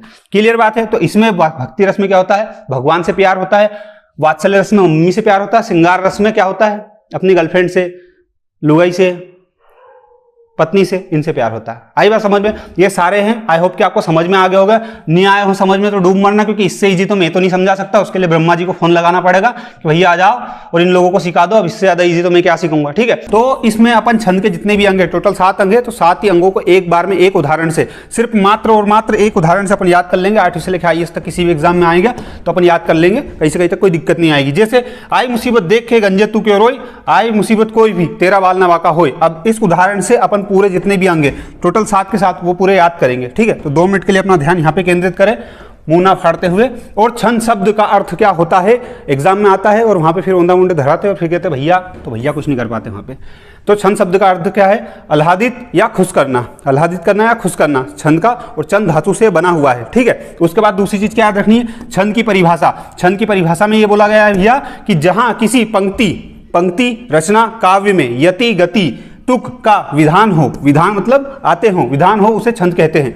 बस ये एक परिभाषा, इतना सा अर्थ, और कुछ भी याद नहीं रखना। अब अंग की बात करते हैं। अंग से क्वेश्चन आते हैं। अंग में कैसे क्वेश्चन आते हैं? जैसे कि जो छंद है, छंद में 4 ऑप्शन देंगे, कौन सा अंग नहीं है तो आपको दे देंगे ऑप्शन गण, यति, गति और रति। तो आपको वहां पे देखना पड़ेगा, अच्छा रति उसका अंग नहीं है, तो वो रति अपना सही आंसर हो जाएगा ऐसा। लेकिन एक उदाहरण मान लो कि अपना ये एक उदाहरण है, एक उदाहरण से अपन पूरी चीजें कैसे याद करेंगे, तो वो यहाँ पे आओ फटाफट फुर्ती से, ठीक है। अब इधर देखने की कोशिश करना। और क्या, अरे रुक जा, हाँ देखो कितने अंग है टोटल भैया? तो टोटल जो अंग है वो कितने हैं? वो है 7, ठीक है। तो 7 में आते हैं चरण, पद, जिसके बाद में वर्ण और मात्रा, संख्या और क्रम, गण, यति, गति, विराम और तुक, ये 7 हैं, ठीक है। अब ये 2 एग्जाम्पल दिखे हैं यहाँ पे। एक रहीमन पानी राखिए, बिन पानी सब सून, पानी गए ना उभरे, मोती मानस चून, ठीक है। दूसरा है आई मुसीबत देख कर गंजे तू क्यों रोई, आई मुसीबत कोई भी बाल ना बाका होए, तेरा बाल ना बाका होए। अब देखो यहाँ पे लिखा है रहीमन पानी राखिए, ये एक लाइन यहाँ तक, ठीक है। फिर दूसरी लाइन ये यहाँ तक, फिर तीसरी लाइन यहाँ तक और चौथी लाइन यहाँ तक, ठीक है। रहीमन पानी राखिए, बिन पानी सब सून, पानी गए ना उभरे, मोती मानस चून। तो देखो इसमें क्या भैया, 1 2 3 4 लाइन हो गई टोटल। तो यहाँ पे जो है ये क्या है? चरण। तो 1 चरण, 2 चरण, 3 चरण, 4 चरण। चरण का मतलब सीधा सा लाइन। तो ये इस दोहे में कितनी लाइन है? 4 लाइन है। आप इस दोहे को इस तरीके से भी लिख सकते हैं कि कोमा के बाद नीचे एक लाइन लिख दो, फिर कोमा के बाद नीचे लिख दो, या फिर ये कोमा के बाद ये वाली लाइन यहीं पे लिख सकते हो, जैसे ये ऊपर लिखा हुआ है, ठीक। तो इसमें कितनी लाइन है? इसमें भी 4 लाइन है, इसमें भी 4 लाइन है। क्लियर? तो इसको क्या बोला जाता है? प्रत्येक लाइन को चरण बोलते हैं। और पद किसको बोलते हैं? मान लो कि ये 2 लाइन है, ये 2 लाइन को मैं मिला के क्या बोल दूंगा? या तो दल बोल दूंगा या फिर क्या बोल दूंगा? पद बोल दूंगा, ठीक है। तो अगर मैं बोलूं कि ये आई मुसीबत देख के गंजे तू क्यों रोई में कितने पद हैं? तो 2 पद हैं। कैसे? एक तो ये और एक ये, 2 पद हो गए। चरण कितने हैं? तो 4 है। पानी गए ना उभरे मोती मानस चून, इसमें पूरे कितने पद हैं? तो इसमें 2 पद हैं, एक तो ये पद है और दूसरा ये है। चरण कितने हैं? 4 चरण हैं। तो ये वाला मीटर क्लियर अपना। वर्ण और मात्रा, तो वर्ण मतलब वही आज से लेके अपने ज्ञा तक के जो होते हैं व्यंजन स्वर सारे वर्ण होते हैं, तो वर्ण बताने की आवश्यकता नहीं। मात्रा में ये छोटी की बड़ी की सारी मात्रा आती है, वो भी बताने की आवश्यकता नहीं। संख्या और क्रम भी कोई जरूरत नहीं है। मेन जो मुद्दा होता है वो यहाँ का होता है, इसको समझो, ठीक है। इसमें क्या समझने लायक चीज़ है? गण। गण का मतलब क्या होता है भैया? कोई सा भी शब्द जिसमें 3 वर्ण आते हैं। गण का मतलब क्या होता है? गण बनता है 3 वर्णों से। किससे? 3 वर्णों से गण बनता है। तो इसमें जितने भी आते हैं उसमें से 3 को देखना है। जो 3 का होता है, जैसे मानुष, मानुष में कितने वर्ण हैं? 3 वर्ण। तो ये एक गण होता है। अब ये गण कैसे निकालते हैं उसकी बहुत लंबी चौड़ी प्रोसेस है, बस इतना याद रख लो कि जैसे 3 गण में आपसे सीधा पूछते हैं कि गण किसे कहते हैं? 3 वर्णों के समूह को गण कहते हैं, बात खत्म हो गई। किसी भी दोहे में आए, कहीं पे भी आए, 3 वर्णों के समूह को क्या बोलते हैं? गण बोलते हैं, बस इतना खत्म, इसके अलावा कुछ नहीं। अब मेन मुद्दा बचता है किसका? यति, गति और तुक का। अब इधर देखना फटाफट फुर्ती से 2 मिनट के लिए, ये सारी चीज़ आपको एक बार में याद हो जाएगी। कैसे?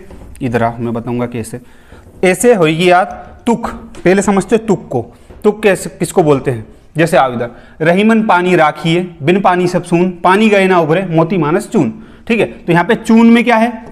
चून में ना है, और यहाँ पे लिखा है सून, सून में भी नीचे ना है। ठीक है, दोनों में ना है, मतलब ये क्या है? एक ही वर्ण पे खत्म हुए हैं, ये होती है तुक। जैसे मछली जल की रानी है, जीवन उसका पानी है, तो रानी है, देखो रानी है और यहाँ पे लिखा है पानी है, तो नी और नी।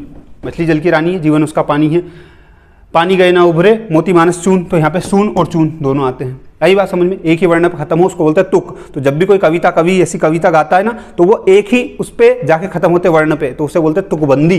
ठीक है, तुक, जैसे दारू पीने तुक लग जाती है व्यक्ति की, वैसे तुक। ठीक है, तुक मतलब जुगाड़, सीधी सी बात है, और एक ही शब्द की जुगाड़ लग गई, कुल मिला के बात ये है। अब आती है यति और गति। क्या होती है यति और गति में? यति का सीधा सा अर्थ है विराम, और विराम में हिंदी में कितने विराम चिन्ह? बहुत सारे। अर्ध विराम, पूर्ण विराम, ये विराम, वो विराम, फलाना ढिमकाना, लेकिन यहाँ पे अधिकतर 2 है। इनमें क्या यूज होते हैं? 2 ही। एक तो ये आता है अल्प विराम, एक आता है पूर्ण विराम। ठीक है, तो यति, अगर मैं इसमें बोलूँ कि इस पूरे इसमें यति कहाँ पे है, तो सीधी बात है ये अल्प विराम एक यति है, पूर्ण विराम भी एक यति है। क्लियर? तो यति का मतलब क्या होता है? विराम। अब बात आती है गति। तो गति में देखिए, रहीमन पानी राखिए, तो राखिए, जो राखिए ना, इसको आप खींच सकते हैं, मतलब रहीमन पानी राखिए, बिन पानी सब सून, पानी गए ना उभरे मोती मानस चून को आप गा सकते हो। तो गाना, उसको खींचना, वही क्या कहलाती? गति। गति मतलब गाने वाला गुण, सीधी बात तो ये है। ठीक है, तो ये पूरे इस तरीके से इसमें काम आते हैं, जो कितने हैं? 7 अंग है। अगर आपसे पूछे गण, तो 3 वर्णों का समूह है, बस इतना याद रखना, इसके अलावा कुछ भी याद रखने की कोई आवश्यकता नहीं। एक इंपॉर्टेंट चीज और यहाँ पे कि वर्ण, यहाँ पे वर्ण पता है, अधूरे वर्ण को गिना नहीं जाता है, पूरा वर्ण ही गिना जाता है, ये बात अच्छे से याद रख लेना आप। क्लियर? और हाँ, जितनी भी छोटी मात्रा है, मात्रा में आती बात यहाँ पे मात्रा में, तो देखो जैसे आ, ई, उ और ऋषि, जब इन मात्राओं की गणना मात्रिक छंद में की जाती है, तो इनके लिए क्या किया जाता है? 1 मात्रा की गणना की जाती है। लेकिन इनके अलावा जो भी कोई सा स्वर आता है, उसके लिए 2 मात्रा की गणना की जाती है। आई बात समझ में? ये सब चीजें मैंने डिटेल में बता रखी है, सब कोर्स में बता रखी है। अभी तो शॉर्ट में तो अब इतना ही कर सकता आदमी। अलंकार से कभी जीवन में डर नहीं लगेगा, और सारे अलंकार गाने के फॉर्म में मैं याद करूंगा इस वीडियो के अंदर। बस आंख खोल के वीडियो देखना पड़ेगा, मुंह फाड़ने से कुछ नहीं होगा। ठीक है, तो अलंकार का मतलब कोई भी पूछ ले, नींद में, दिन में, चाहे दोस्त यार मित्र कैसे भी कोई भी पूछ ले, तो आभूषण, उसका अर्थ क्या है? आभूषण, सीधी बात है। अलंकार की एक परिभाषा जो 8वीं से लेकर IAS तक किसी भी एग्जाम में लिखोगे, कोई गलत नहीं कर सकता। जिस प्रकार स्त्री की शोभा आभूषण, आभूषण मतलब गहने, सोने चांदी के जो होते हैं, ठीक है, से होती है, उसी प्रकार काव्य की शोभा अलंकार से होती है। क्लियर? बस ये एक परिभाषा रटो, उसके अलावा फालतू दिमाग नहीं लगाना। अलंकार के मैं भेद बता देता हूं आपको। कितने भेद होते हैं? 3 भेद होते हैं, लिखने में टाइम लगेगा इसलिए सुन लो। शब्दालंकार, कौन से? शब्दालंकार, ठीक है। दूसरा अर्थालंकार और उभय अलंकार, तीनों इंपॉर्टेंट है, लेकिन अपन पढ़ना स्टार्ट करते हैं और फटाफट आओ। जो मोस्ट इंपॉर्टेंट है, जो एग्जाम में आती हैं, उनकी ट्रिक समझ लो, बाकी पढ़ने से क्या मतलब? यूं भी एग्जाम के 1 दिन पहले देखोगे, मुंह फाड़ोगे, उससे कोई मतलब निकलेगा नहीं। तो इधर आओ, अनुप्रास अलंकार। अनुप्रास अलंकार का मतलब भैया क्या होता है? तो उसका मतलब होता है जब किसी भी वर्ण, शब्द, वाक्य की बार बार आवृत्ति हो, अनुप्रास अलंकार कहलाता है। अब सुनना, वर्ण, शब्द और वाक्य, तो तीनों के एग्जाम्पल लिखे, ये वर्ण का, ये शब्द का, ये वाक्य का, और तीनों के गाने के फॉर्म में लिखे, 2-2 एग्जाम्पल लिखे, बाकायदा शांति से इत्मीनान से पढ़ो तो सूझ पड़ेगी। देखो वर्ण का एग्जाम्पल देखो, जब किसी भी वर्ण की बार बार आवृत्ति हो तो अनुप्रास अलंकार होता है। तो देखो, लेला तुझे लूट लेगी, लिख कर ले ले, वो एक अलग बात है कि ये वास्तविकता है। ठीक है, तो लेला तुझे लूट लेगी लिख कर ले ले, इसमें देखो वर्ण, वर्ण का मतलब तो समझते हो ना। यहाँ पे देखो ला, एक बार लिखा ला, दूसरी बार ला, तीसरी बार, चौथी बार, ये पांचवी बार। तो ला देखो कितनी बार आया, वर्ण 1 2 3 4 5, 5 बार ला आया है। ठीक है, ऐसे ही दूसरा एग्जाम्पल देख लो, चंदू के चाचा ने चांदनी रात में चंदू की चाची को चम्मच से कहना क्या चटा दिया, ये वाला सिस्टम, ये वो है। ठीक है, तो 1 2 3 और ऐसे ही 2-3 बार और बोल रहा है तो उसमें आएगा, तो 1 2 3 3 बार तो यहीं आ गया है। ये पूरा एग्जाम्पल नहीं लिखा, आधा लिखा, क्योंकि इतने समझदार तुम हो। ठीक है, तो ऐसे देखो कितनी बार चा वर्ण आया है, ये 2 एग्जाम्पल है, एक इधर एक उधर।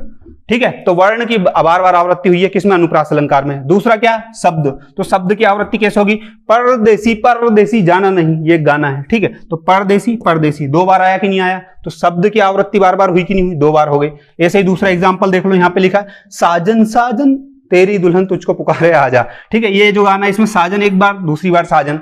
ठीक है, साजन मतलब प्रेमी, सीधी बात है ना, boyfriend boyfriend, you know boyfriend. और तीसरा वाक्य की पुनरावृत्ति। ठीक है, बार बार आवृत्ति। देखो, पूत कपूत तो क्यों धन संचय, पूत सपूत तो क्यों धन संचय, दोनों सेम टू सेम, कुछ अंतर है थोड़ा सा, लेकिन मतलब एक ही है। देखो, अगर इसका कहने का मतलब यह है कि पूत, पूत मतलब पुत्र अच्छा है तो क्यों धन इकट्ठा करना है, कमा लेगा खुद, इतना क्षमता है उसके अंदर तो। और पुत्र एकदम सुअर हिटा, जानवर हिटा, तो तुम कितने धन कमा लो, वो सब कीचड़ में ले जाकर डुबा देगा, कोई मतलब नहीं निकलेगा, दारू पिएगा, मुंह फाड़ेगा और सब डुबा देगा पैसा। तो ये इसका सेंस है जो मैंने बहुत नॉर्मल भाषा में बताया है। ठीक, तो ये तीनों एग्जांपल है, ये किसके भैया, अनुप्रास अलंकार के। अनुप्रास अलंकार की एक परिभाषा याद रखना, शब्द वर्ण वाक्य की आवृत्ति बार बार हो, अनुप्रास अलंकार कहलाता है। बोलो ओम भट्ट स्वाहा। नेक्स्ट क्या भैया, नेक्स्ट ये है कि यमक अलंकार। इंपोर्टेंट अलंकार बता रहा हूं, ठीक है, क्योंकि मेरे को पता है एग्जाम के एक दिन पहले मुंह फाड़ोगे तो इंपोर्टेंट ही पढ़ना पड़ेगा, सारे तो पढ़ने से रही अपन। तो यमक अलंकार, शब्द का बार बार प्रयोग हो और हर बार अर्थ अलग अलग हो। क्या, बार बार प्रयोग शब्द का और अर्थ हर बार अलग हो। कैसे भैया, 2 एग्जांपल लिखे, तेनू सूट सूट कर दा। अब ये किसका गाना है, किस हीरोनी, किस सिंगर का गाना है, वो कमेंट में बताना, मेरे को नहीं पता। तो सूट, एक बार लिखा सूट, दूसरी बार लिखा सूट। ठीक है, तो एक बार सूट का मतलब क्या है, जो लड़कियां पहनती है सूट, वो सूट होता है। दूसरी बार सूट मतलब एक नंबर लग रहा, वो सूट होता है। मतलब दूसरी बार जो बात चल रही है वो उसके ऊपर जमने की बात चल रही है, और पहली बार जो बात चल रही थी वो कपड़े की बात चल रही थी। ठीक है, यही बात समझ में। तो तेनू सूट सूट करता, तो एक बार तो कपड़े की बात, दूसरी बार उसकी ऊपर जम रहे कि नहीं जम रहे उसकी बात कर रही, तो सूट कर रहा है, उसके ऊपर जम रहा है, अच्छा बढ़िया, एक नंबर। और एक सूट का मतलब वो भी होता है पबजी वाला सूट, ओ मेरे दिल के चेन, चेन आए मेरे दिल को दुआ कीजिए, इसका मतलब समझो। यहाँ पे चेन एक बार, दूसरी बार चेन। अब ये चेन पेंट की चेन की बात नहीं चल रही, पहली बात तो ये। ठीक है, ओ मेरे दिल के चेन। अब ओ मेरे दिल के चेन मतलब, ओ मेरे दिल के चेन अगर कोई लड़की बोल रही तो मतलब उसका दिल का चेन कौन है, उसका प्रेमी। वो एक अलग बात है कि आपका प्रेमी नहीं है, लेकिन किसी का तो होगा। तो बस अगर वो मान लो गायिका बोल रही है ओ मेरे दिल के चेन, तो उसका प्रेमी से बोल रही है कि ओ मेरे दिल के चेन, चेन आए मेरे दिल को दुआ कीजिए, मतलब मेरे दिल को चैन आए, सुकून आए, मतलब कुल मिलाकर प्यार मोहब्बत की मांग कर रही हो, सीधी बात तो ये है। ठीक है, तो एक बार चैन का मतलब प्रेमी, दूसरी बार चैन का मतलब चैन, सुकून, शांति, प्यार मोहब्बत, कुछ भी समझ लो जो तुमको समझ जाए। क्लियर, सांस लो, पानी पियो, आगे बढ़ो, जो बोलो ओम भट्ट स्वाहा। नेक्स्ट, पुनरुक्ति अलंकार। इसमें क्या कहना चाह रहा भैया, जब कोई शब्द 2 बार दोहराया जाता है अर्थ एक ही हो। अब कई का दिमाग घुमा हुआ एकदम से, उन्होंने भैया यार ये कही है 2 बार शब्द, यहाँ पे भी शब्द 2 बार दोहराया गया, यहाँ पे भी 2 बार दोहराया गया, इसके पहले भी 2 बार दोहराया गया। सुनो बेटा बालक, इधर आओ। शब्द बार बार प्रयोग हो और हर बार अर्थ अलग अलग हो। यहाँ पे अर्थ अलग अलग है और यहाँ पे शब्द 2 बार दोहराया गया है पर अर्थ एक ही है। यहाँ पे अर्थ एक ही है, यहाँ पे अर्थ अलग अलग है। आई बात समझ में, क्लियर। यहाँ पे शब्द 2 बार आया, दोनों बार अर्थ अलग अलग है, यहाँ पे 2 बार आया, दोनों बार अर्थ अलग अलग है, लेकिन यहाँ पे अर्थ एक ही रहेगा, 2 बार आएगा तो भी क्या रहेगा। देखो, झलक दिखला जा, झलक दिखला जा, एक बार आजा आजा, ये जो गाना है। अब मेरे को गाना इतना अच्छा गाते नहीं आता ना यार, इसलिए मैं टोन में नहीं गा सकता। तो झलक दिखला जा, झलक दिखला जा। अब एक बार झलक दिखला जा, दूसरी बार झलक दिखला जा, दोनों का मतलब एक ही है। अलग हो तो बता दो मेरे को क्या अलग हो गया है, कुछ अलग नहीं है। ठीक है, ऐसे दूसरा गाना लिखा, दिलबर दिलबर चढ़ा जो मुझ पे सुरूर है, असर तेरा जरूर है, तेरी नजर का कना क्या कसूर है ना, दिलबर दिलबर। ठीक है, तो दिलबर दिलबर का मतलब दोनों बार एक ही है। आई बात समझ, दिलबर दिलबर मतलब प्रेमी प्रेमी, सीधी बात। ठीक है, तो ये है पुनरुक्ति अलंकार। इसमें अर्थ एक ही है, इसमें अर्थ अलग अलग है, इसमें भी 2 बार आया, इसमें भी 2 बार आया। पढ़ी पल्ले। नेक्स्ट क्या है बेटा, ये है विस्पा अलंकार। विस्पा अलंकार में क्या कहना चाह रहा है भैया, भाव व्यक्त होते हैं। भाव व्यक्त मतलब, आओ इधर, जैसे भाव व्यक्त कैसे होते हैं। भाव व्यक्त करने के लिए आपने देखा होगा विस्मयादिबोधक चिन्ह का प्रयोग होता है। उल्टी आई समझते हैं अपन, सीधी बात तो बोलूं तो। ठीक है, तो वाह वाह, वाह वाह बोलते हैं। जैसे अपन मान लो किसी ने बहुत ही सुअर जैसी हरकत कर दी, बहुत ही गंदी हरकत कर दी, ठीक है, कीचड़ में गिर गया था, बोल छी छी छी, तो छी जब बोलते हैं ना अपन, ये क्या बोलते हैं, छी, ठीक है, 2 बार बोला तो उल्टी आए लगता है उसके आगे, तो ये क्या हो, भाव व्यक्त हो, एकदम घृणा वाला भाव व्यक्त होगा ना, छी कैसा सुअर आदमी, ऐसा। तो वो जो छी होता है ना, वो किसके अंदर आता है, विस्फालंकार के अंतर्गत। तो ऐसा जरूरी नहीं कि इसमें घृणा ही आए, इसमें प्यार, मोहब्बत, घृणा सारी चीजें आ जाती, जितने भी भाव होते सब। राम राम राम राम राम, कोई गलती कर देता है, कोई पाप कर देता है, राम राम राम राम, ऐसा बोलते ना, जब भी वहां पे वो क्या होता, भाव व्यक्त होते हैं। क्लियर, बस ये है सीधी बात। तो इसमें भाव व्यक्त होते हैं, किसमें, विस्फालंकार में। नेक्स्ट क्या होगा भैया, श्लेष अलंकार। श्लेष का मतलब होता है चिपका हुआ, ठीक है, जोड़ा। श्लेष अलंकार, शब्द एक बार आता है, शब्द एक बार आता है, लेकिन कई अर्थ निकलते हैं, एक शब्द के कई अर्थ निकलेंगे, शब्द एक बार ही आएगा। कैसे, मोहब्बत बरसा देना तू सावन आया है, किस मूवी का गाना है, जो बताएगा उसको मिलेंगे 1 करोड़ रुपए, पर वो देगा कौन, मेरे को नहीं पता, ठीक है। तो मोहब्बत बरसा देना तू सावन आया है। अब सावन के यहाँ पे 2 मतलब है। एक मतलब तो क्या है, नॉर्मल व्यक्ति जब बोलेगा मोहब्बत बरसा देना तू सावन आया है, तो उसके मतलब तो सावन मतलब शंकर जी का त्योहार, सीधी बात है। अब उसको कोई मतलब नहीं दुनियादारी से, तो उसका मतलब भैया वही शंकर जी वाला त्योहार, सावन का महीना। लेकिन जब कोई की एकदम प्यार मोहब्बत में फूका हुआ, फूकी हुई आशिक बोलेगा, तो क्या होगा, मोहब्बत बरसा देना तू सावन आया है। सावन आया मतलब, सावन मतलब कौन आया, सावन प्रेमी, प्रेमी से भी लगाया जाता है। तो सावन का मतलब 2 निकल रहे, एक तो प्रेमी, बॉयफ्रेंड, यू नो बॉयफ्रेंड, एक बॉयफ्रेंड, दूसरा सावन का महीना, ये है, ठीक, क्लियर। तो सावन के 2 मतलब निकल गए यहाँ पे। ओम भट्ट स्वाहा, ये है अपना एप्लीकेशन सीनू सिंह के नाम से। अगर आप एक स्टूडेंट हो तो डाउनलोड करके उस पर सारी चीजें मिलेगी, टेस्ट सीरीज मिलेगा, पीडीएफ मिलेंगी, जिसके बाद में कोर्स मिलेंगे, फ्री पेड सारी चीज मिलेगी, तो देखने का कष्ट करें, ठीक है। पढ़ना हो तो, और नहीं हम तो डायजी प्रोजेक्ट से पैसे डुबाएंगे, कोई मतलब नहीं, तो चल रहा काम।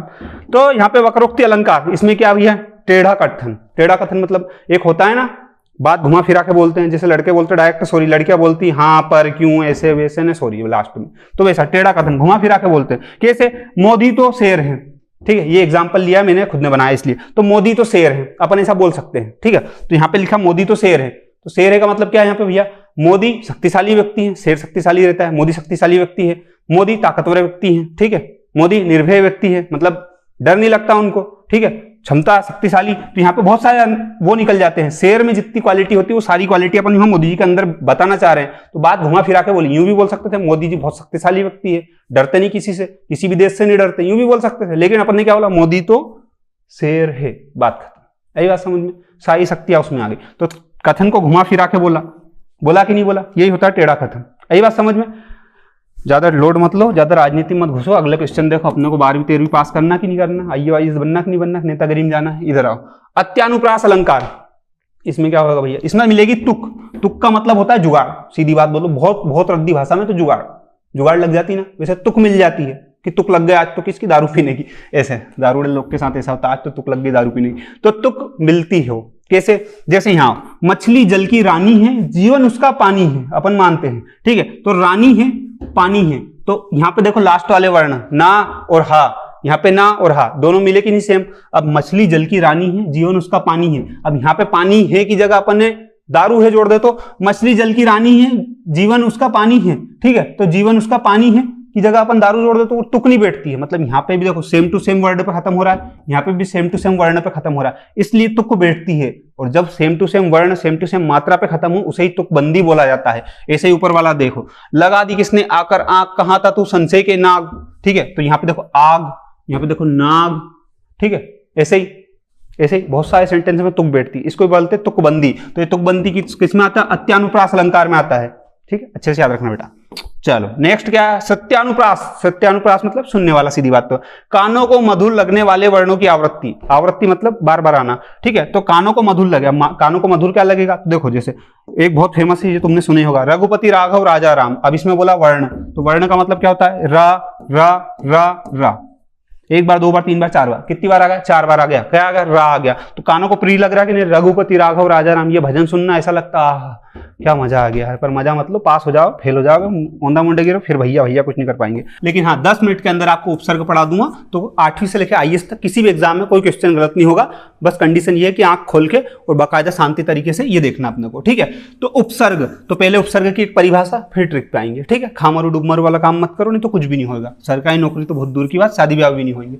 तो उपसर्ग, उपसर्ग की एक बहुत ही शानदार परिभाषा, जो 8वीं से लेकर आईएएस तक कोई भी माइकल लाल गलत बता दे तो वही जान से मार देना। बस जेल तुम ही जाना, मेरे को मत भेजना। जो शब्दांश शब्दों के आदि में जुड़कर अपने अर्थ में कुछ विशेषता लाता है। कैसे भैया? अब यहां लिखा आदि, कोई सा भी शब्दांश शब्द के, ये शब्दांश है, ये शब्द के आगे जुड़ के उसके अर्थ में परिवर्तन लाता है तो वो क्या हो जाता है? वो कहलाता है उपसर्ग। ठीक है, देखा जाए तो अब ये है, ठीक है, यहां पे आओ अति और यहां पे लिखा रिक्त। ठीक है, अब इधर देखना, समझना, रिक्त का मतलब क्या होता है? खाली। ठीक है, अब ये लिखा अति, अति का मतलब अधिक। ठीक है, अब ये जो है ये उपसर्ग है और ये शब्द है। अब इन शब्दों के आगे क्या जुड़ा है? उपसर्ग जुड़ा है, तो रिक्त के आगे क्या जुड़ गया? अति, तो ये क्या होगा? अतिरिक्त हो गया। अब तुम एक चीज समझना कि जब भी कोई उपसर्ग जुड़ के नया शब्द बनता है तो वो अपना अर्थ ही अलग कर लेता है। जैसे रिक्त का मतलब क्या होता है? रिक्त का मतलब होता है खाली, एकदम खाली, खाली, जैसे तुम्हारा जीवन पड़ा खाली, रिक्त मतलब खाली। लेकिन अति उसमें जुड़ जाता है तो वो क्या हो जाता है? अतिरिक्त। ठीक है, तो अतिरिक्त, उनके जीवन में कोई और है लेकिन तुम्हारे अतिरिक्त, तुम्हारे होते हुए भी तुम्हारे अतिरिक्त, है ना? तुम्हारा दिमाग बहुत तेज है इस मामले में, इसलिए ये एग्जाम्पल दिया मैंने। जिसके बाद में आता भैया ये क्या आता है? ये आते हैं एक तरीके से भेद कह लो, प्रकार कह लो या बांटा गया कह लो। कोई ऑथेंटिक नहीं है, कोई नहीं पूछेगा कि प्रत्येक उपसर्ग को कितने भागों में बांटा है, ना बताना अपने को। कोई पूछे कनपट्टे मार देना, भले कोई जरूरत नहीं बताने की। क्यों? क्योंकि ये सिर्फ अध्ययन के लिए बांटा गया है। ठीक है, और कहने का ये रहता भैया कि संस्कृत के उपसर्ग 23 हैं, हिंदी के उपसर्ग 13 हैं और उर्दू के उपसर्ग 19 हैं। ये कहने की बात है, लेकिन ऐसा जरूरी नहीं है, उनसे ज्यादा भी हो सकते हैं। मैं अभी खड़े खड़े निकाल सकता हूं ये संस्कृत के उपसर्ग 13 से ज्यादा। ठीक है, लेकिन कई मतलब किसी की बेइज्जती करने से अपने को क्या करना? अपने पास होना। एग्जाम के एक दिन पहले वीडियो देख रहे, दाई जी बड़ा एहसान कर रहे, तो ट्रिक देख लो। ठीक है, तो ये संस्कृत के, हिंदी के, उर्दू के और अंग्रेजी के उपसर्ग अपन सारे पढ़ेंगे। तो इनके मैं 10-10, 12-12 शब्द बताऊंगा, बस वो याद कर लो। आगे आगे के कुछ भी याद नहीं करना, कुछ भी एक शब्द अलग से याद नहीं करना। करना पड़े तो कर लेना, मेरे बाप को क्या जा रही है भैया, जो तुमको चाहिए। ऐसे दिल पे मत लिया करो, रे मेरी बात है, नहीं तो कहीं का हटे को मर जाएगा उन भैया हमको तो ऐसी कह दी। इधर आओ, सुनो, तुमको 4-5 पेज जैसी स्लाइड मिलेगी, उसमें कुछ भी ध्यान नहीं करना है। तुमको सिर्फ मछली की आंख देखना है, बिल्कुल। कहाँ देखना? यहाँ, ये आगे का जो डब्बा बताऊँ ना, बस ये डब्बा देखना है तुमको, और कुछ भी नहीं देखना है। बाकी चीज मैं समझाने के लिए बताऊंगा। देखो, कोई सा भी शब्द जिसमें शुरू में आगे तुमको अति, अधि, अनु, अप, अभि, औ, आ, अत, अप, अत, दूर और दुस, इनमें से कोई भी देखने को मिले तो वो क्या है? वो उपसर्ग है। बस इतना याद रख लेना। ठीक है, अब जैसे यहां लिखा अभिमुख। ठीक है, मुख, मुख के आगे क्या जुड़ा? अभी जुड़ा। तो अब मैं पूछूं आपसे कि अभिमुख में कौन सा उपसर्ग है, तो आप फट से पहली पुरुषत्व में बता दो। अरे यार भैया तुमको ये नहीं मालूम, अभी, अभी क्या है? एक उपसर्ग है। ठीक है, अब जैसे मैं तुमसे बोल दूं कि अपयश, अपयश में कौन सा उपसर्ग है, तुम फट से बता दोगे। अपयश में अप क्या है? आप एक उपसर्ग है, ये लिखा आप, और आपका मतलब पूछे तो बुरा या हीन। ठीक है, तो कुल मिला के याद करना अपने को, ये आगे का डब्बा है। और करना चाहो नहीं भैया, थोड़ा और कर लेंगे। इन डब्बे का मतलब याद कर लेना, हर का मतलब लिखा। औ का मतलब होता है हीन या नीचा, जैसे आ का मतलब तक या समेत होता है, अधि का मतलब ऊपर या श्रेष्ठ होता है। लेकिन याद करने की कोई आवश्यकता नहीं है, सीधी बात बोलो। बहुत एडवांस क्वेश्चन आएगा तो तुमसे पूछेंगे कि औ का मतलब बताओ, नीचा होता है, हीन होता है, क्या होता है, तो पूछेंगे। पास ही होना है, एग्जाम के एक दिन पहले ही मुंह फाड़ रहे अपन वीडियो के अंदर, तो फिर तो कुछ नहीं है। अवगुण में कौन भैया क्या कौन सा उपसर्ग है, तो आप फट से बता दोगे औ क्या है? उपसर्ग है। बस इतना। तो ये डब्बा याद करो, आगे का टेंशन खत्म करो। ऐसे ही दूसरे पेज पे आओ। दुस, निर, निस, नी, परा, परी, प्र, परा, परी, पापा की परी और परा मम्मी का परा। ठीक है, प्रा, प्रति, वी, सम और सु, ऐसा। अब एक एग्जांपल दे दूं नहीं तो कहो भैया तुम तो ऐसे भाग रहे, सूझी नहीं पड़ रहे हमको। तो जैसे इधर आओ, शांति से सांस लो। अब सुनो, सु का मतलब क्या होता है? अच्छा और अधिक। अब मैं तुमसे बोल दूं शिक्षित, शिक्षित मतलब क्या होता है? शिक्षित मतलब पढ़ा लिखा। अच्छी शिक्षा है उसके पास की बुरी शिक्षा, ये कैसे पता चलेगा? सिर्फ शिक्षित वर्ड से पता नहीं चलेगा। लेकिन मैं बोल दूं सुशिक्षित, अब तुमको पता चल गया सुशिक्षित मतलब अच्छा पढ़ा लिखा है यार। अब एक व्यक्ति तुम्हारे सामने शिक्षित खड़ा है, एक सुशिक्षित खड़ा है, तो दोनों में पता कर पाओगे सुशिक्षित मतलब अच्छी शिक्षा इसके पास। आई बात समझ में? क्योंकि सु का मतलब ही क्या है? अच्छा। आई बात समझ में? नहीं आई? कोई बात नहीं फिर बेटा, तुम्हारी जॉब लगने से इस बार ऐसी बद्दुआ नहीं दे रहा हूं, मेरे गाली मत देना रे मेरे को, मैं फिर। ठीक है, जिसके बाद में भैया कोई सा भी शब्द जिसमें आ, अन, का, कु, दु, नी, ओ, औ, भर, सु, सा, अद, अन, पर, नी, बिन, ये दिखे तो ये हिंदी का उपसर्ग है। ठीक है, अब तुमको ये याद नहीं करना कि हिंदी का है कि संस्कृत का है कि फारसी का है कि उर्दू का है, बस ये याद रखना कि शब्द के आगे इनमें से कुछ भी दिखा, फट से क्या लगाना है? उपसर्ग। तुमसे यही पूछेगा बस कि दुबला, दुबला में कौन सा उपसर्ग है, तुमको बताना दू। दू मतलब क्या होता है? बुरा या कम, बस ये याद कर पाओ तो अच्छी बात। तो तुम भैया तुम तो साक्षात भगवान के अवतार हो, अगर ये भी याद कर लो तो। नहीं कर पाओ तो कोई दिक्कत नहीं, तुमको राक्षस नहीं मानेंगे तो फिर इंसान ही मानेंगे, ठीक है। उसके बाद में नेक्स्ट आता भैया ये अरबी और फारसी के उपसर्ग। तो अल, कम, खुश, गेर, दर, ना, फिल, बा, बंद, बर, बे। अब ये ऐसे सुनोगे तो ऐसा लगेगा ये क्या रामायण चल रही है, पर इसको एग्जैक्ट लागू करोगे ना तो सब समझ में आएगा। ईमान, ईमान में मैं जोड़ू, मैं तुमसे बोलूं बेईमान, बेईमान में कौन सा उपसर्ग है?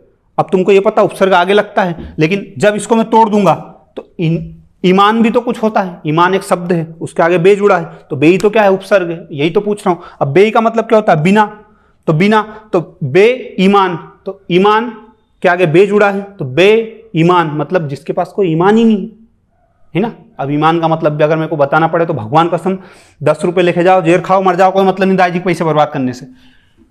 सही में मत मर जाना यार भैया यार। बिल, बिला, ला, सर, हम, हेर और बे, ये इतने, इनमें से कोई भी दिखे तो फट से क्या लगाना है? इनमें से जो है वो, ये सब उपसर्ग ही है जो बता रहा हूं मैं। बस फर्क इतना है कि हिंदी के हैं। अब जैसे अंग्रेजी के उपसर्ग, तो कोई सा भी अंग्रेजी का शब्द, कोई सा भी अंग्रेजी का शब्द तुमको दिखे, अब मैं बोलूँ वायसराय में कौन सा उपसर्ग है ये बताओ तुम तो तुमको समझ में आया कि वाइस।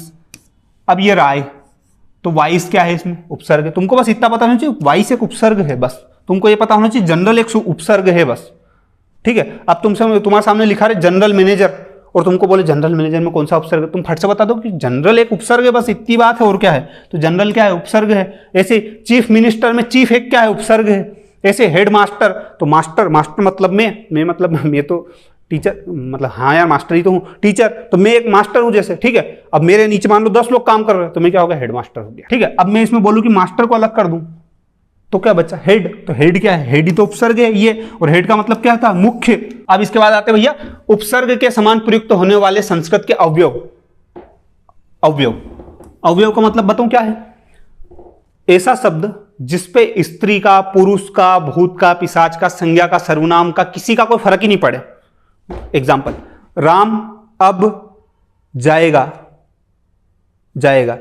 रमा अब जाएगी, तो जाएगा से जाएगी की हो गया वो, ठीक है। तो जाएगा जाएगी पे फर्क पड़ा कि जब स्त्रीलिंग यूज हुआ तो जाएगी हो गया, और जब पुल्लिंग था तो जाएगा हो गया।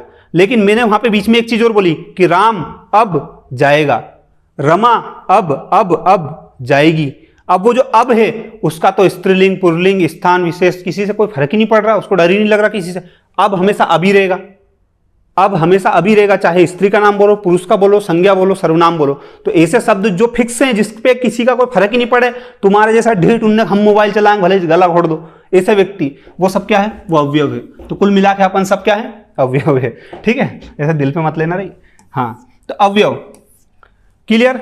अब देखो अवयव ऐसे कौन कौन से शब्द जो अवयव है, तो देखो अध, अत, आ, चिर, पुनर, बहिर, सत, पुर, पूर्णिपुरा, सम और सह, ये सब क्या है? अवयव है। ये स्त्री वाले के आगे जुड़े, पुल्लिंग के आगे जुड़े, किसी स्थान के आगे जुड़े, कोई फर्क नहीं पड़ता, ये ऐसे ही रहेंगे, ऐसे ही रहेंगे, बस ये थे अवयव। तो ये प्रयोग होते हैं। अब तुमको कुछ नहीं करना है पूरे इसमें से, बस ये आगे के जो एक लाइन है ये आगे की, बस ये याद करना है और कुछ भी याद नहीं करना है, ठीक है। कोई सी भी एग्जाम में आप अगर बैठो और प्रत्येक अगर क्वेश्चन आए तो गलत नहीं होगा, बस कंडीशन एक है कि यहाँ निगाह पड़नी पड़ेगी। तो प्रत्येक की एक परिभाषा, जो किसी भी एग्जाम में कोई भी गलत कर दे अगर, तो गला घोड़ देना। वो क्या है? जो शब्दांश शब्दों के अंत में, जो शब्दांश शब्दों के अंत में मतलब बाद में, ठीक है, जुड़कर उनके अर्थ में विशेषता या परिवर्तन ला देते हैं, वो क्या कहलाते हैं? वो प्रत्यय कहलाते हैं। बस ये एक परिभाषा है, किसी भी एग्जाम में कोई भी पूछे, कभी भी पूछे, लिख के जाना, कोई गलत नहीं कर सकता, कर दे तो गला घोड़ देना, कोई मतलब नहीं फिर उसके जीने से, ठीक है। प्रत्यय, प्रत्यय का अर्थ क्या है? पीछे चलना। प्रत्यय का अर्थ पीछे चलना, मतलब प्रत्यय जो लगता है हमेशा पीछे लगता है। कैसे बताऊंगा, सुनो इधर मेरी बात। ये उदाहरण है, ठीक है।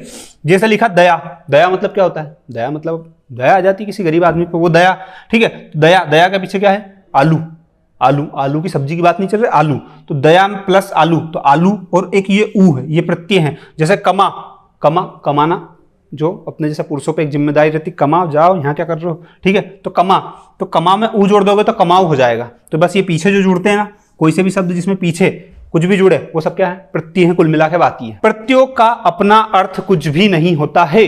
प्रत्यय का कोई अर्थ नहीं होता, ऊ का कोई अर्थ नहीं है। आप कहेगा दिमाग में जोड़ना, भैया आलू का तो अर्थ होता है, सब्जी होता है, सब्जी के अलावा कुछ होता है क्या? नहीं होता ना। वो सब्जी है इसलिए उसका अर्थ है, नहीं तो आलू का एक्चुअल में कुछ अर्थ है क्या? नहीं है। श्रद्धालु हो सकता, दयालु हो सकता, वो किसी में जुड़ता है तो उसका मीनिंग निकलता है, अन्यथा उसका कोई मीनिंग नहीं है। ठीक है, तो मीनिंग निकालने की चेष्टा बिल्कुल मत करो बालक। इधर आओ, इनका उपयोग स्वतंत्र रूप से नहीं होता है। जैसे ऊ है, आप कहीं मत कहना ऊ का उपयोग तो होता है, भाई हाँ, कहीं का यूं मत कहना कि ऊ का उपयोग तो होता है। आज से लेके ज्ञा तक जब अनाराम लिखोगे तो ऊ का उपयोग तो होता है, कनपटे साठ कर दूंगा मैं, इसी उल्टी हरकतें करोगे तो। ठीक है, और बाकी ये चीजें हैं तो ये मैंने कोर्स के अंदर पढ़ा रखी है। कोई भी व्यक्ति पढ़ना चाहे ये सारी चीजें तो कोर्स खरीद सकता है। एप्लीकेशन सीनू सिंह के नाम से, उस पर डाउनलोड करो, बाकायदा हिंदी का कोर्स खरीदो, खूब शांति से पढ़ो। 8 से लेकर 22 तक कोई सी भी एग्जाम दो, कहीं से कहीं तक कोई दिक्कत नहीं आएगी। ठीक है, बाकी अगर नहीं तो यहाँ तो पढ़ ही सकते हो। एग्जाम के एक दिन अगर पहले वीडियो देख रहे हो आप, तो फिर तो क्या ही कोर्स खरीदोगे, यही देख लो, ज्यादा अच्छा रहेगा।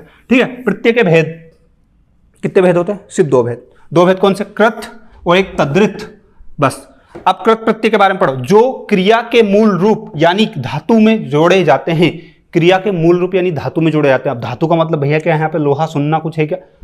कुछ भी नहीं। धातु का मतलब क्रिया। क्रिया में उठना, बैठना, जागना, भागना, दौड़ना, आना जाना, गाना बजाना, नहाना, सारी जितनी भी क्रिया हैं, क्रिया इंग्लिश में नहीं पड़ी क्या? वर्ब, वही जो मनुष्य द्वारा की जाने वाली गतिविधियों को ही क्रिया बोलते हैं। तो जितने भी ऐसे शब्द हैं क्रिया जिनके आगे कुछ लगता है, आगे जो लगता है वो प्रत्यय होता है, तो क्रिया के आगे लगने वाला प्रत्यय, ठीक है, वो क्या कहलाते हैं? कृत प्रत्यय। आई बात समझ में? क्रिया के आगे जो प्रत्यय लगता है वो कृत प्रत्यय कहलाते हैं। कैसे भैया? जैसे लिखना, राइटिंग। ठीक है, तो लिखना, लिख के आगे अग जुड़ा तो लेखक। ठीक है, वैसे थकना, मनुष्य थक जाता है। ठीक है, मोबाइल चला के तुम्हारा शरीर, तो थकना प्लस आवट तो थकावट, ये होता है। एक चीज और मैं बता दूं कि ये जो है, जैसे प्लस के पहले प्लस के बाद में, इन दोनों को जोड़ने के बाद में इससे जो शब्द बनता है उसे कृदंत बोलते हैं। मतलब कृत प्रत्यय जिस शब्द में लगा है उस शब्द को कृदंत बोलेंगे। ठीक है, प्रत्यय सहित। आगे बात समझ में? नेक्स्ट, इसके आगे बढ़ जाओ तो कृत प्रत्यय के बहुत सारे एग्जांपल है। अब देखो, सारे वांच के नहीं बताऊंगा, पहले ही बोल रहा हूं मैं तुमको। 10 मिनट के अंदर सलमान खान की मूवी बता दो, मुजरा करके बता दो, सब बता दो यहीं की जगह, तो वो चीज नॉट पॉसिबल बालक, समझ रहे हो ना? इसलिए इसमें से एक एग्जाम्पल बताऊंगा, बाकी का स्क्रीनशॉट लेना चुपचाप शांति से। जैसे अक्कड़, अंत, आ, आई, आऊ, आक, आलू, आन, आप, आओ, आवट और आवन। तो जैसे यहां से आ का ले लो। अब कोई सा भी शब्द है जिसके आगे क्या है? आगे मतलब सबसे पीछे, बाद में आ जोड़ दिया जाता है, तो आ एक प्रत्यय है। तो जैसे घेरा, तो घेरा में देखो आ की मात्रा आ गई, छापा, छापे में आ की मात्रा आ गई। वैसे ही तो आपसे पूछा जाएगा भैया कि ये जो लिखा है, जैसे मान लो थोड़ी देर के मिलाप लिखा है, तो मिलाप में कौन सा प्रत्यय है आप बताइए? तो यहाँ पे मिल, गले मिलना, गर्लफ्रेंड से मिलना, सारे मिलना मिल ही होते हैं, तो मिल। अब मिल में आप जोड़ दोगे, आप प्रत्यय जोड़ दो तो मिलाप हो जाएगा। अब यहाँ पे आ जाओ, आन, तो चढ़ान, चढ़ में आन जोड़ दोगे तो चढ़ान हो जाएगा। चढ़ना मतलब चढ़ना भी तो क्रिया है, उसमें आन जोड़ दोगे तो चढ़ान हो जाएगा। तो ऐसे करके ये सारे दे रखें आपको। कुल मिला के ये लाइन के आगे की चीजें याद करनी है बस। ये किसी भी शब्द में दिखे तो ये प्रत्यय कहलाएगी, बस शब्द के अंत में दिखनी चाहिए। ठीक है, स्क्रीनशॉट लो बालक, नेक्स्ट पे चलेंगे। नेक्स्ट पे आ गए, अब किसी भी शब्द के अंत में इनमें से कोई दिखे तो भी क्या लगाना है? तो भी प्रत्यय लगाना है कि इसमें ये प्रत्यय है। आप कैसे पहचानोगे? जैसे बोल लिखा है, बोल में ई जोड़ दोगे तो क्या हो जाएगा? बोली हो जाएगा। फांस में फांसी हो जाएगा। पारख में पारखी हो जाएगा। हंस में हंसी हो जाएगा। हुआ कि नहीं हुआ? यहाँ पे बिना प्रत्यय के लिखे हुए हैं ये शब्द, और यहाँ पे प्रत्यय सहित लिखे हुए हैं ये। क्लियर? तो वैसे ये लाल लाइन के आगे के याद करो, बाकी कोई याद करने उसको मतलब नहीं, क्योंकि शब्द कितने याद कर लोगे तुम? 1 2 3 4 5 10 15 20 शब्द की कोई सीमा नहीं है। ठीक है, बस इतने याद कर लो। इसका स्क्रीनशॉट लो, आगे टढ़ो। इसके बाद आती भैया ये चीजें, तो इसमें भी कुछ मत करो। ये है किसी भी शब्द के अंत में इनमें से कोई दिखे तो वो प्रत्यय है, आपको वही ढूंढना। जैसे छटनी में कौन सा प्रत्यय है? तो आपको फट से याद होना चाहिए कि छटनी में तो नी प्रत्यय है, वो लिखा छटनी में नी प्रत्यय है। बस ऐसे ये स्क्रीनशॉट लो, आगे टढ़ो। उसके बाद ये इतना स्पीड में क्यों भैया? धीरे पढ़ना तो फिर कोर्स में पढ़ा है, फिर यही की जगह सब वही बात, मुजरा भी बता दो तुमको, सब बता दो। तद्रित प्रत्यय कहां से आ गए एकदम से? तो प्रत्यय के 2 भेद थे भैया। 2 भेद में एक था कौन सा? एक था कृत, जो मैं पढ़ा चुका हूं, दूसरा था तद्रित प्रत्यय। ठीक है, तो तद्रित प्रत्यय को पढ़ने का कष्ट करो। तद्रित प्रत्यय की परिभाषा क्या है? जो क्रिया के मूल रूप यानी धातु को छोड़कर अन्य शब्दों, संज्ञा, सर्वनाम, विशेषण, अव्यय में जुड़ते हैं। अभी मैंने क्या बताया था कि जब भी कोई क्रिया है, चढ़ना, उठना, बैठना, गाना, बजाना, ये सारी क्रिया के आगे जो जुड़ता है उसे कृत प्रत्यय बोलते हैं। लेकिन क्रिया के अलावा जो भी शब्द आए उसके आगे जो प्रत्यय जोड़ता है उसे तद्धित प्रत्यय बोलते हैं। ठीक है, तद्धित प्रत्यय से बने शब्द तद्धितात् शब्द कहलाते हैं। और उधर क्या कहलाते थे? कृदंत। ठीक है, उधर कृदंत कहलाते थे, इधर तद्धितांत कहलाते हैं। आगे बात समझ में? ठीक है, ओके ओके वाला। अब इधर आओ, तद्धितांत। ठीक है, अब जैसे सेठ के पीछे क्या जुड़ा? आनी। लेकिन आनी का कोई मीनिंग है क्या? आनी का कोई मीनिंग नहीं है। लेकिन जब सेठ के आगे आनी जुड़ गया तो सेठानी हो गया, जाट के आगे नी जुड़ गया तो जाटनी हो गया, पटलन के पटेल के आगे पटलन। आइए समझ में? वो चीजें तो ऐसी बहुत सारी चीजें होती हैं। दोनों प्रकार के प्रत्ययों से बनने वाले शब्द संज्ञा या विशेषण होते हैं, दोनों प्रकार के। अब एक चीज और, यहाँ पे धातु को छोड़कर, धातु को मतलब क्रिया को छोड़कर जितने भी शब्द आते हैं उनके आगे जो प्रत्यय जुड़ता है वो तद्धित प्रत्यय कहलाते हैं। चाहे वो संज्ञा हो, संज्ञा में किसी व्यक्ति वस्तु स्थान का नाम हो सकता है, सर्वनाम हो सकता है, विशेषण में किसी की विशेषता बताता हो, चाहे वो अवयव में तुम्हारे जैसा व्यक्ति कि जिसका स्त्री पुरुष किसी का फर्क नहीं पड़े। कैसे भैया हमको बता दो? जैसे राम स्कूल जाता है, ठीक है, मैं बोलूं राम अब स्कूल जाता है। ठीक है, अब मैं बोल रहा हूं रमा अब स्कूल जाती है, तो यहां पे जाता है राम के उसमें था और जाती है रमा के इसमें। लेकिन मैंने बोला राम अब, रमा अब, तो अब जो शब्द है वो तो चाहे स्त्रीलिंग हो, पुल्लिंग हो, कुछ भी हो, अब तो अभी रहता है, तो बस वो अपने जैसा ढीठ होता है, वो कभी नहीं बदलता है। ठीक है, जैसे अपने घर वाले कितनी बार बोलते हैं मोबाइल नहीं चलाना बेटा, भले गला घोड़ दे वो, लेकिन मोबाइल नहीं छोड़ेंगे, तो वो अपने जैसा है। तो अपन जो भी सब है ना, सब अवयव है, अपन ढीठ जो है वैसा ही रहेंगे, भले कुछ भी हो जाए, चाहे संज्ञा सर्वनाम कुछ भी हो जाए, कि हम तो वैसे रहेंगे, हमारे पे कोई का फर्क नहीं पड़ना, बिल्कुल, स्त्री ना पुरुष का। तो जैसे अब, जब, यदि, ये जो शब्द हैं ये सब क्या है? अवयव शब्द हैं। ठीक है, अब आगे में ये है भैया कि अभी जो प्रत्यय पढ़ा गया अपन ने, तद्धित प्रत्यय, तो तद्धित प्रत्यय के कौन कौन से उदाहरण है? तो इधर आ जाओ, आ, आई, आई, आऊ, आंख, आका, आटा, आनी, आनी, आयत, आर, आरा, आरी, ये सब क्या है? तद्धित प्रत्यय के। तो ये जो है यहां से लेके इधर के ये पूरे शब्द याद करना, बस किसी भी शब्द के अंत में आपको ये दिखे तो फट से दौड़ के क्या लगाना है? प्रत्यय। और कौन सा? तद्धित प्रत्यय। आई बात समझ में? जैसे एक का एग्जांपल देख लेते हैं, सारे बांच के नहीं बता सकता, स्क्रीनशॉट ले लो, ये खड़ा हूं साइड में बिना हिले डुले।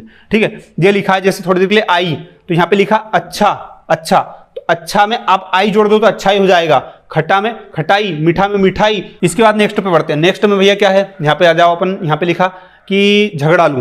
ठीक है, तो यहाँ पे लिखा आलू, तो झगड़ा में आलू जुड़ सकता है, झगड़ालू, श्रद्धालु, दयालु। ठीक है, ये मैंने बताए थे। जैसे लज्जा तो लज्जालू।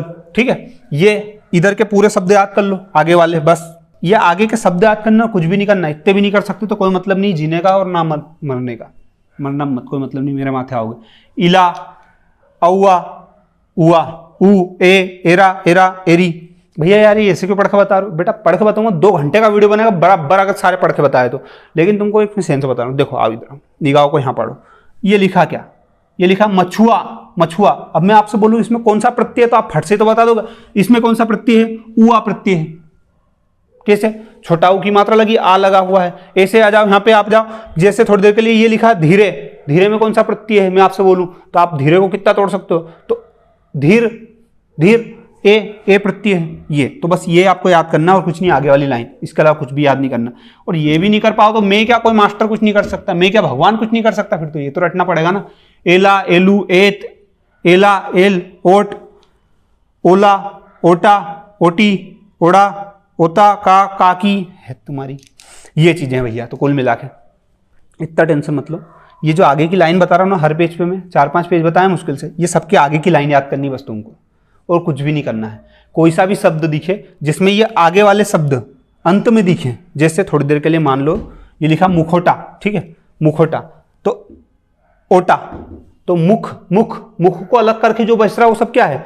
मुखोटा का संधि विच्छेद कर दो ना, मुख, ओटा, तो मुख के बाद ओटा ही तो बच रहा है, तो ये ओटा। अब संधि करते नहीं याद होगा तो बाकायदा लिखो कहीं पे, यूट्यूब पे हिंदी संधि ट्रिक बाय सीनू सिंह, और प्लेलिस्ट में पूरी हिंदी की ट्रिक आ जाएगी। ठीक है, और नहीं तो इसको कोर्स में डिटेल से पढ़ लेना, 2 संधि दी मैंने, तो तुमको दिखे जो कर लेना।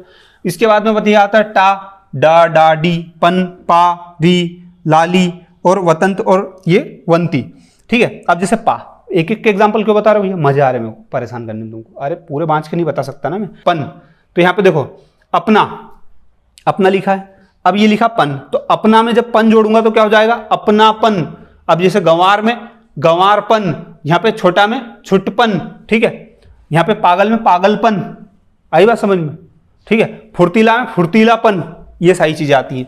तो ये सारी चीजें जब अंत में जुड़े आगे वाली लाइन, क्लियर। इसके बाद में आती भैया वाल, वाला, स्क्रीनशॉट ले लो बेटा फुर्ती से, वाह और सा, क्लियर। सांस ले लो, पानी पी लो। नेक्स्ट आगे बढ़ जाओ। ये आगे वाली चीजें मैंने सब कोर्स में बता रखी है, तो वो वहीं पे मिल सकती है, कोई दिक्कत नहीं। अब ये तुम्हारा काम हो जाएगा, इतने में तुम आईएएस बन जाओगे, मत टेंशन लो।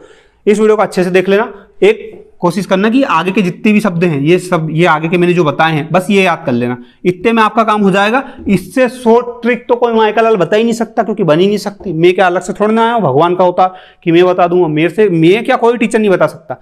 इतना तो करना पड़ेगा ये सब चीजें, ठीक है। और ये सब चीजें प्रैक्टिस से आएगी, इनकी प्रैक्टिस कर लेना, काम हो जाएगा, ठीक है। 8वीं से लेकर आईएएस तक कोई सी भी दुनिया की एग्जाम दोगे, एक भी क्वेश्चन गलत नहीं होगा। 1000, 2000, 5000, 10,000, लाख, 2 लाख, लाख 2 लाख, हाँ इतने शब्द आप कवर कर सकते हो। सिर्फ 5 से 6 लाइन की ट्रिक है जिसमें आपका सारा काम हो जाएगा, बिल्कुल हो जाएगा, छाती ठोक के कह रहा हूं, ठीक है। तो इधर आप पहले इन दोनों का मतलब समझ लो, उसके बाद पूरी ट्रिक। सिर्फ इस पे एक पूरे पेज में आ जाएगी पूरी ट्रिक, मात्र 7 लाइन, उसके अलावा 8वीं याद करनी ही नहीं है। फिर मैं बोल रहा हूं कर लो तो कोई मतलब नहीं निकलेगा जीवन का, ठीक है। इधर आओ, क्या भैया, तो तत्सम, तत्सम और तद्भव का मतलब क्या है पहले वो समझ लो। संस्कृत से सीधे आए शब्द तत्सम कहलाते हैं, संस्कृत से परिवर्तित होकर आए शब्द तद्भव कहलाते हैं। भैया याद नहीं होगा, भूल जाएंगे, बता दो, एक ट्रिक बता दू, कनेक्ट कर लेना, ठीक है। तत्सम, सम, तत्सम, तत्सम में सम जुड़ा हुआ है। अरे फेल हो जाएंगे छोरी, इधर कहां जा रहा भैया, इधर आ, ठीक है। तत्सम, तत्सम में सम जुड़ा है।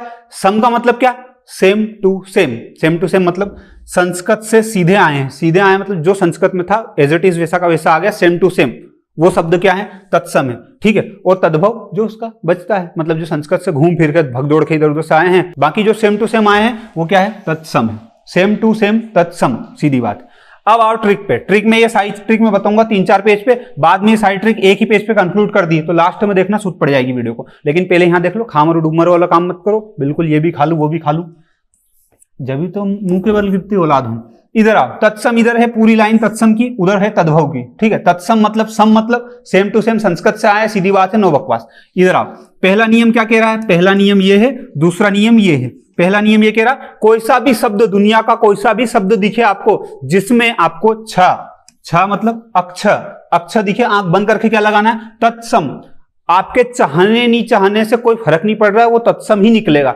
अगर कंफ्यूजन में हो तो आपको क्या लगाना है, कोई सा भी शब्द दिखे, अक्षर दिखे, उसमें क्या लगाना है, तत्सम लगाना है, बस। आपका आंसर गलत नहीं होगा, इस बात की गारंटी मेरी है, ठीक है। कुछ चीजें लास्ट में बताऊंगा जिससे जमीन हिल जाएगी तुम्हारी, नीचे की, पांव के नीचे की जमीन हिल जाएगी। दूसरा नियम ये कह रहा है, पहले नियम के अंदर ही, कि कोई सा भी शब्द जिसमें ख या छा दिखे, ख या छा दिखे, तो उसमें आंख बंद करके क्या लगाना, तद्भव लगाना है। जैसे कैसे भैया, छार में अक्षर है तो आंख बंद करके तत्सम, और खार में खा है तो क्या लगाना, तद्भव। अब देखो यहाँ पे छती में छ दिख रहा है तो तद्भव लगाना है शब्द में, ठीक है। और यहाँ पे दिख रहा है छती, ये अक्षर वाला दिख रहा है, अक्षर वाला में क्या होगा, तत्सम। ये सेम टू सेम कहां से लिया, संस्कृत से, और ये कहां से आया, घूम फिर के आया, पर आया संस्कृत से ही। क्लियर बात, शांति। दूसरा नियम क्या कहना चाह रहा है, सा और स्रा, सा स्रा, इन तीनों की एक चीज है कि इन तीनों के लिए क्या यूज किया जाता है, एस एच, और इसके लिए सिर्फ एस यूज किया जाता है। इतना तो पता होगा ना, नहीं पता तो फिर कोई मतलब ही नहीं, दुख मरना चाहिए। मर मत जाना, मेरा माथा होगा, तुम्हारे दाई जी कहेंगे मेरी औलाद को मार दिया, अरे भाई फेल हो जाएंगे विचार से छोरी। हाँ, तो कुल मिला के बात यह है कि सा और स्रा, कोई सा भी शब्द जिसमें सा स्रा दिखे, वो आंख बंद करके क्या लगाना, तत्सम लगाना, वही सही है। तुम्हारे चाहने नहीं चाहने से कोई फर्क नहीं पड़ रहा, ठीक है। जैसे कैसे, सुकर में क्या है, सा दिख रहा है ये वाला, श्रावण में क्या दिख रहा है, स्रा दिख रहा है। इसके अलावा सोडस में क्या दिख रहा है, सो दिख रहा है, ये वाला सा, ठीक है। अब इधर आ जाओ, सुअर, यू नो सुअर इज ए वेरी गंदा जानवर। सो सुअर में सा दिख रहा है ये वाला। सावन में क्या दिख रहा है, सा दिख रहा है, ठीक है। और 16 में सा दिख रहा है, ठीक है।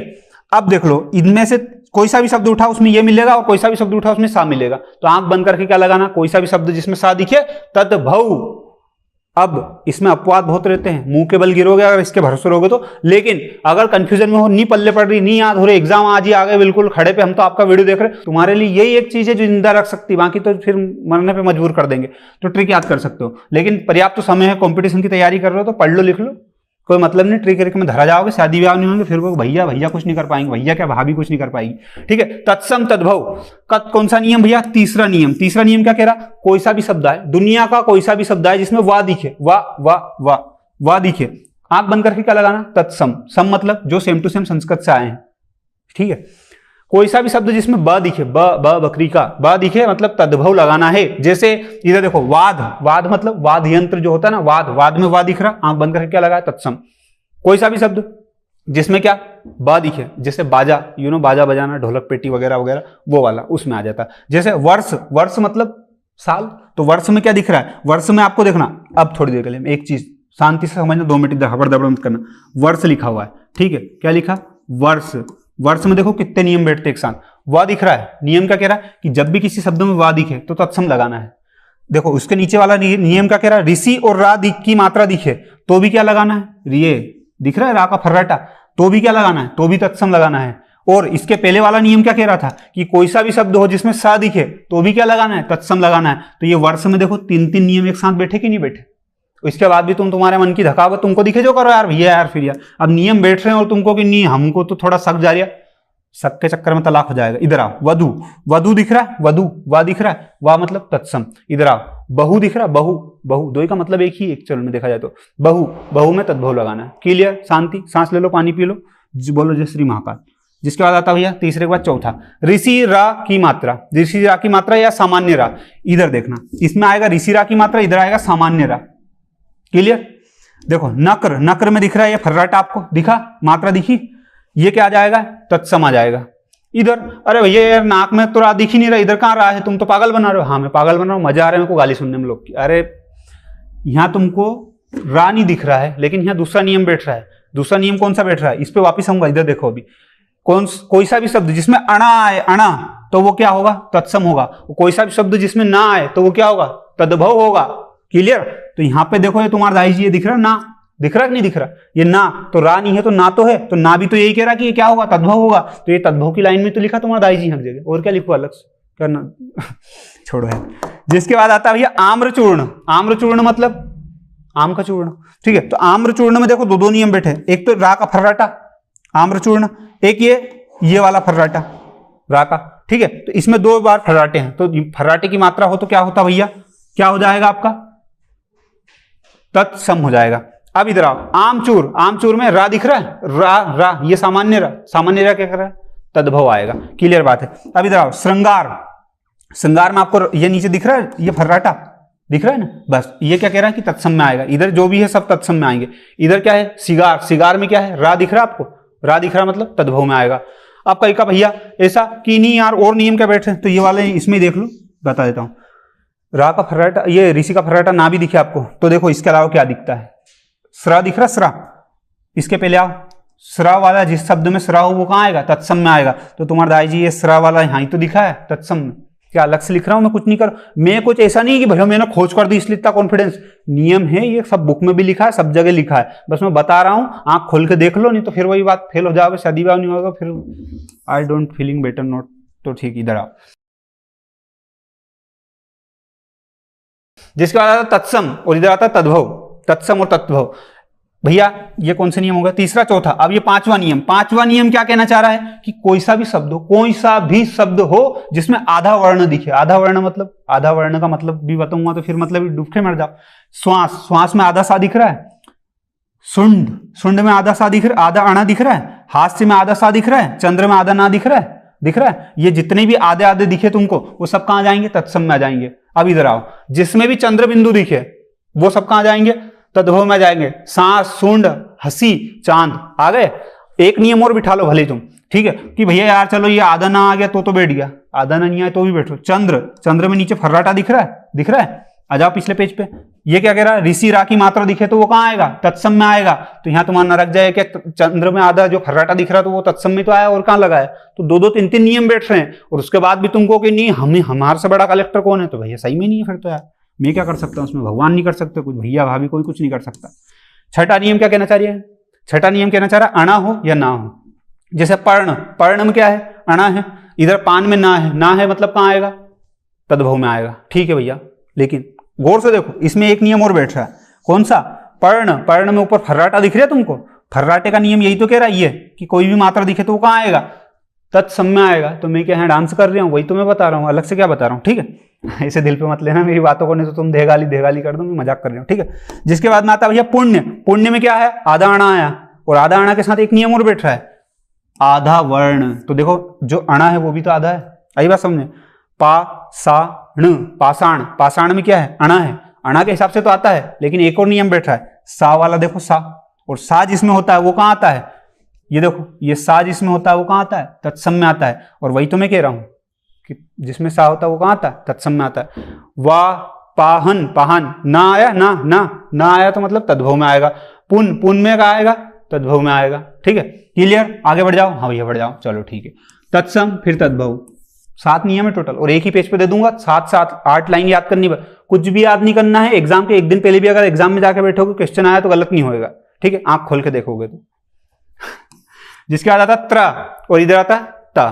कोई सा भी शब्द जिसमें त्र दिखे, त्र यू नो त्र दिखे तो फट से क्या लगाना है, फट से लगाना तत्सम। जैसे पुत्र, मित्र, पौत्री, ठीक है। लेकिन कोई सा भी शब्द जिसमें ता दिखे तो तद्भव लगाना है, तत्भव लगाना है। आंख बंद करके लगाना, अपने दाई जी की नहीं धकाना उनने में फिर फेल हो जाओ बेटा।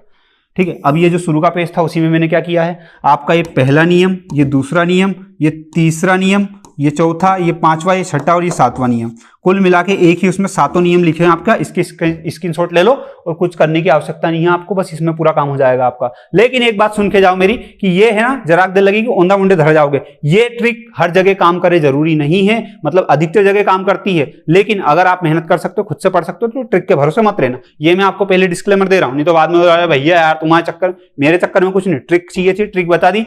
अधिकतर जगह काम करती है, लेकिन आप पढ़ने में मेहनत करते हो, बिलीव करते हो, तो उस पर कर लेना, क्योंकि शॉर्टकट सिर्फ मौत का है। कभी भी मर जाओ, कहीं कैसे भी मर जाओ, कोई फर्क नहीं पड़ता। इसमें शॉर्टकट ढूंढोगे तो औंधा मुंडे धराओगे। ठीक है, अब आप में से कोई भी व्यक्ति बहुत अच्छे तरीके से अगर कोर्स में पढ़ना चाहता है ये सारी चीजें और बहुत डिटेल में, तो मैंने कोर्स बना रखा है हिंदी के ऊपर, आप लोगों की डिमांड के ऊपर। ठीक है, आप लोग कह रहे थे भैया कोर्स बना दिया, भैया एप्लीकेशन डाउनलोड करो, कोर्स खरीद लेना। कोर्स में सारी चीजें आपको मिल जाएगी। हिंदी 8वीं से लेकर IAS तक कोई सी भी एग्जाम दोगे, बिल्कुल प्रॉपर एकदम तरीके से एग्जाम दोगे। उसमें ट्रिक बताइए, पीडीएफ दी है, जो ये पीडीएफ है ऐसी एकदम तगड़ी पीडीएफ आपको मिल जाएगी। शॉर्ट नोट्स बनाने की जरूरत ही नहीं पड़ेगी, ऐसी पीडीएफ मिल जाएगी। चीजें मिला के एकदम प्रॉपर कोर्स बनाया हुआ है, जिसको देख के आपको मजा आ जाएगा। मतलब सही साइड बनाया है, मेहनत करिए उसमें, ऐसा नहीं झेल लिया। इसके लिए थैंक यू।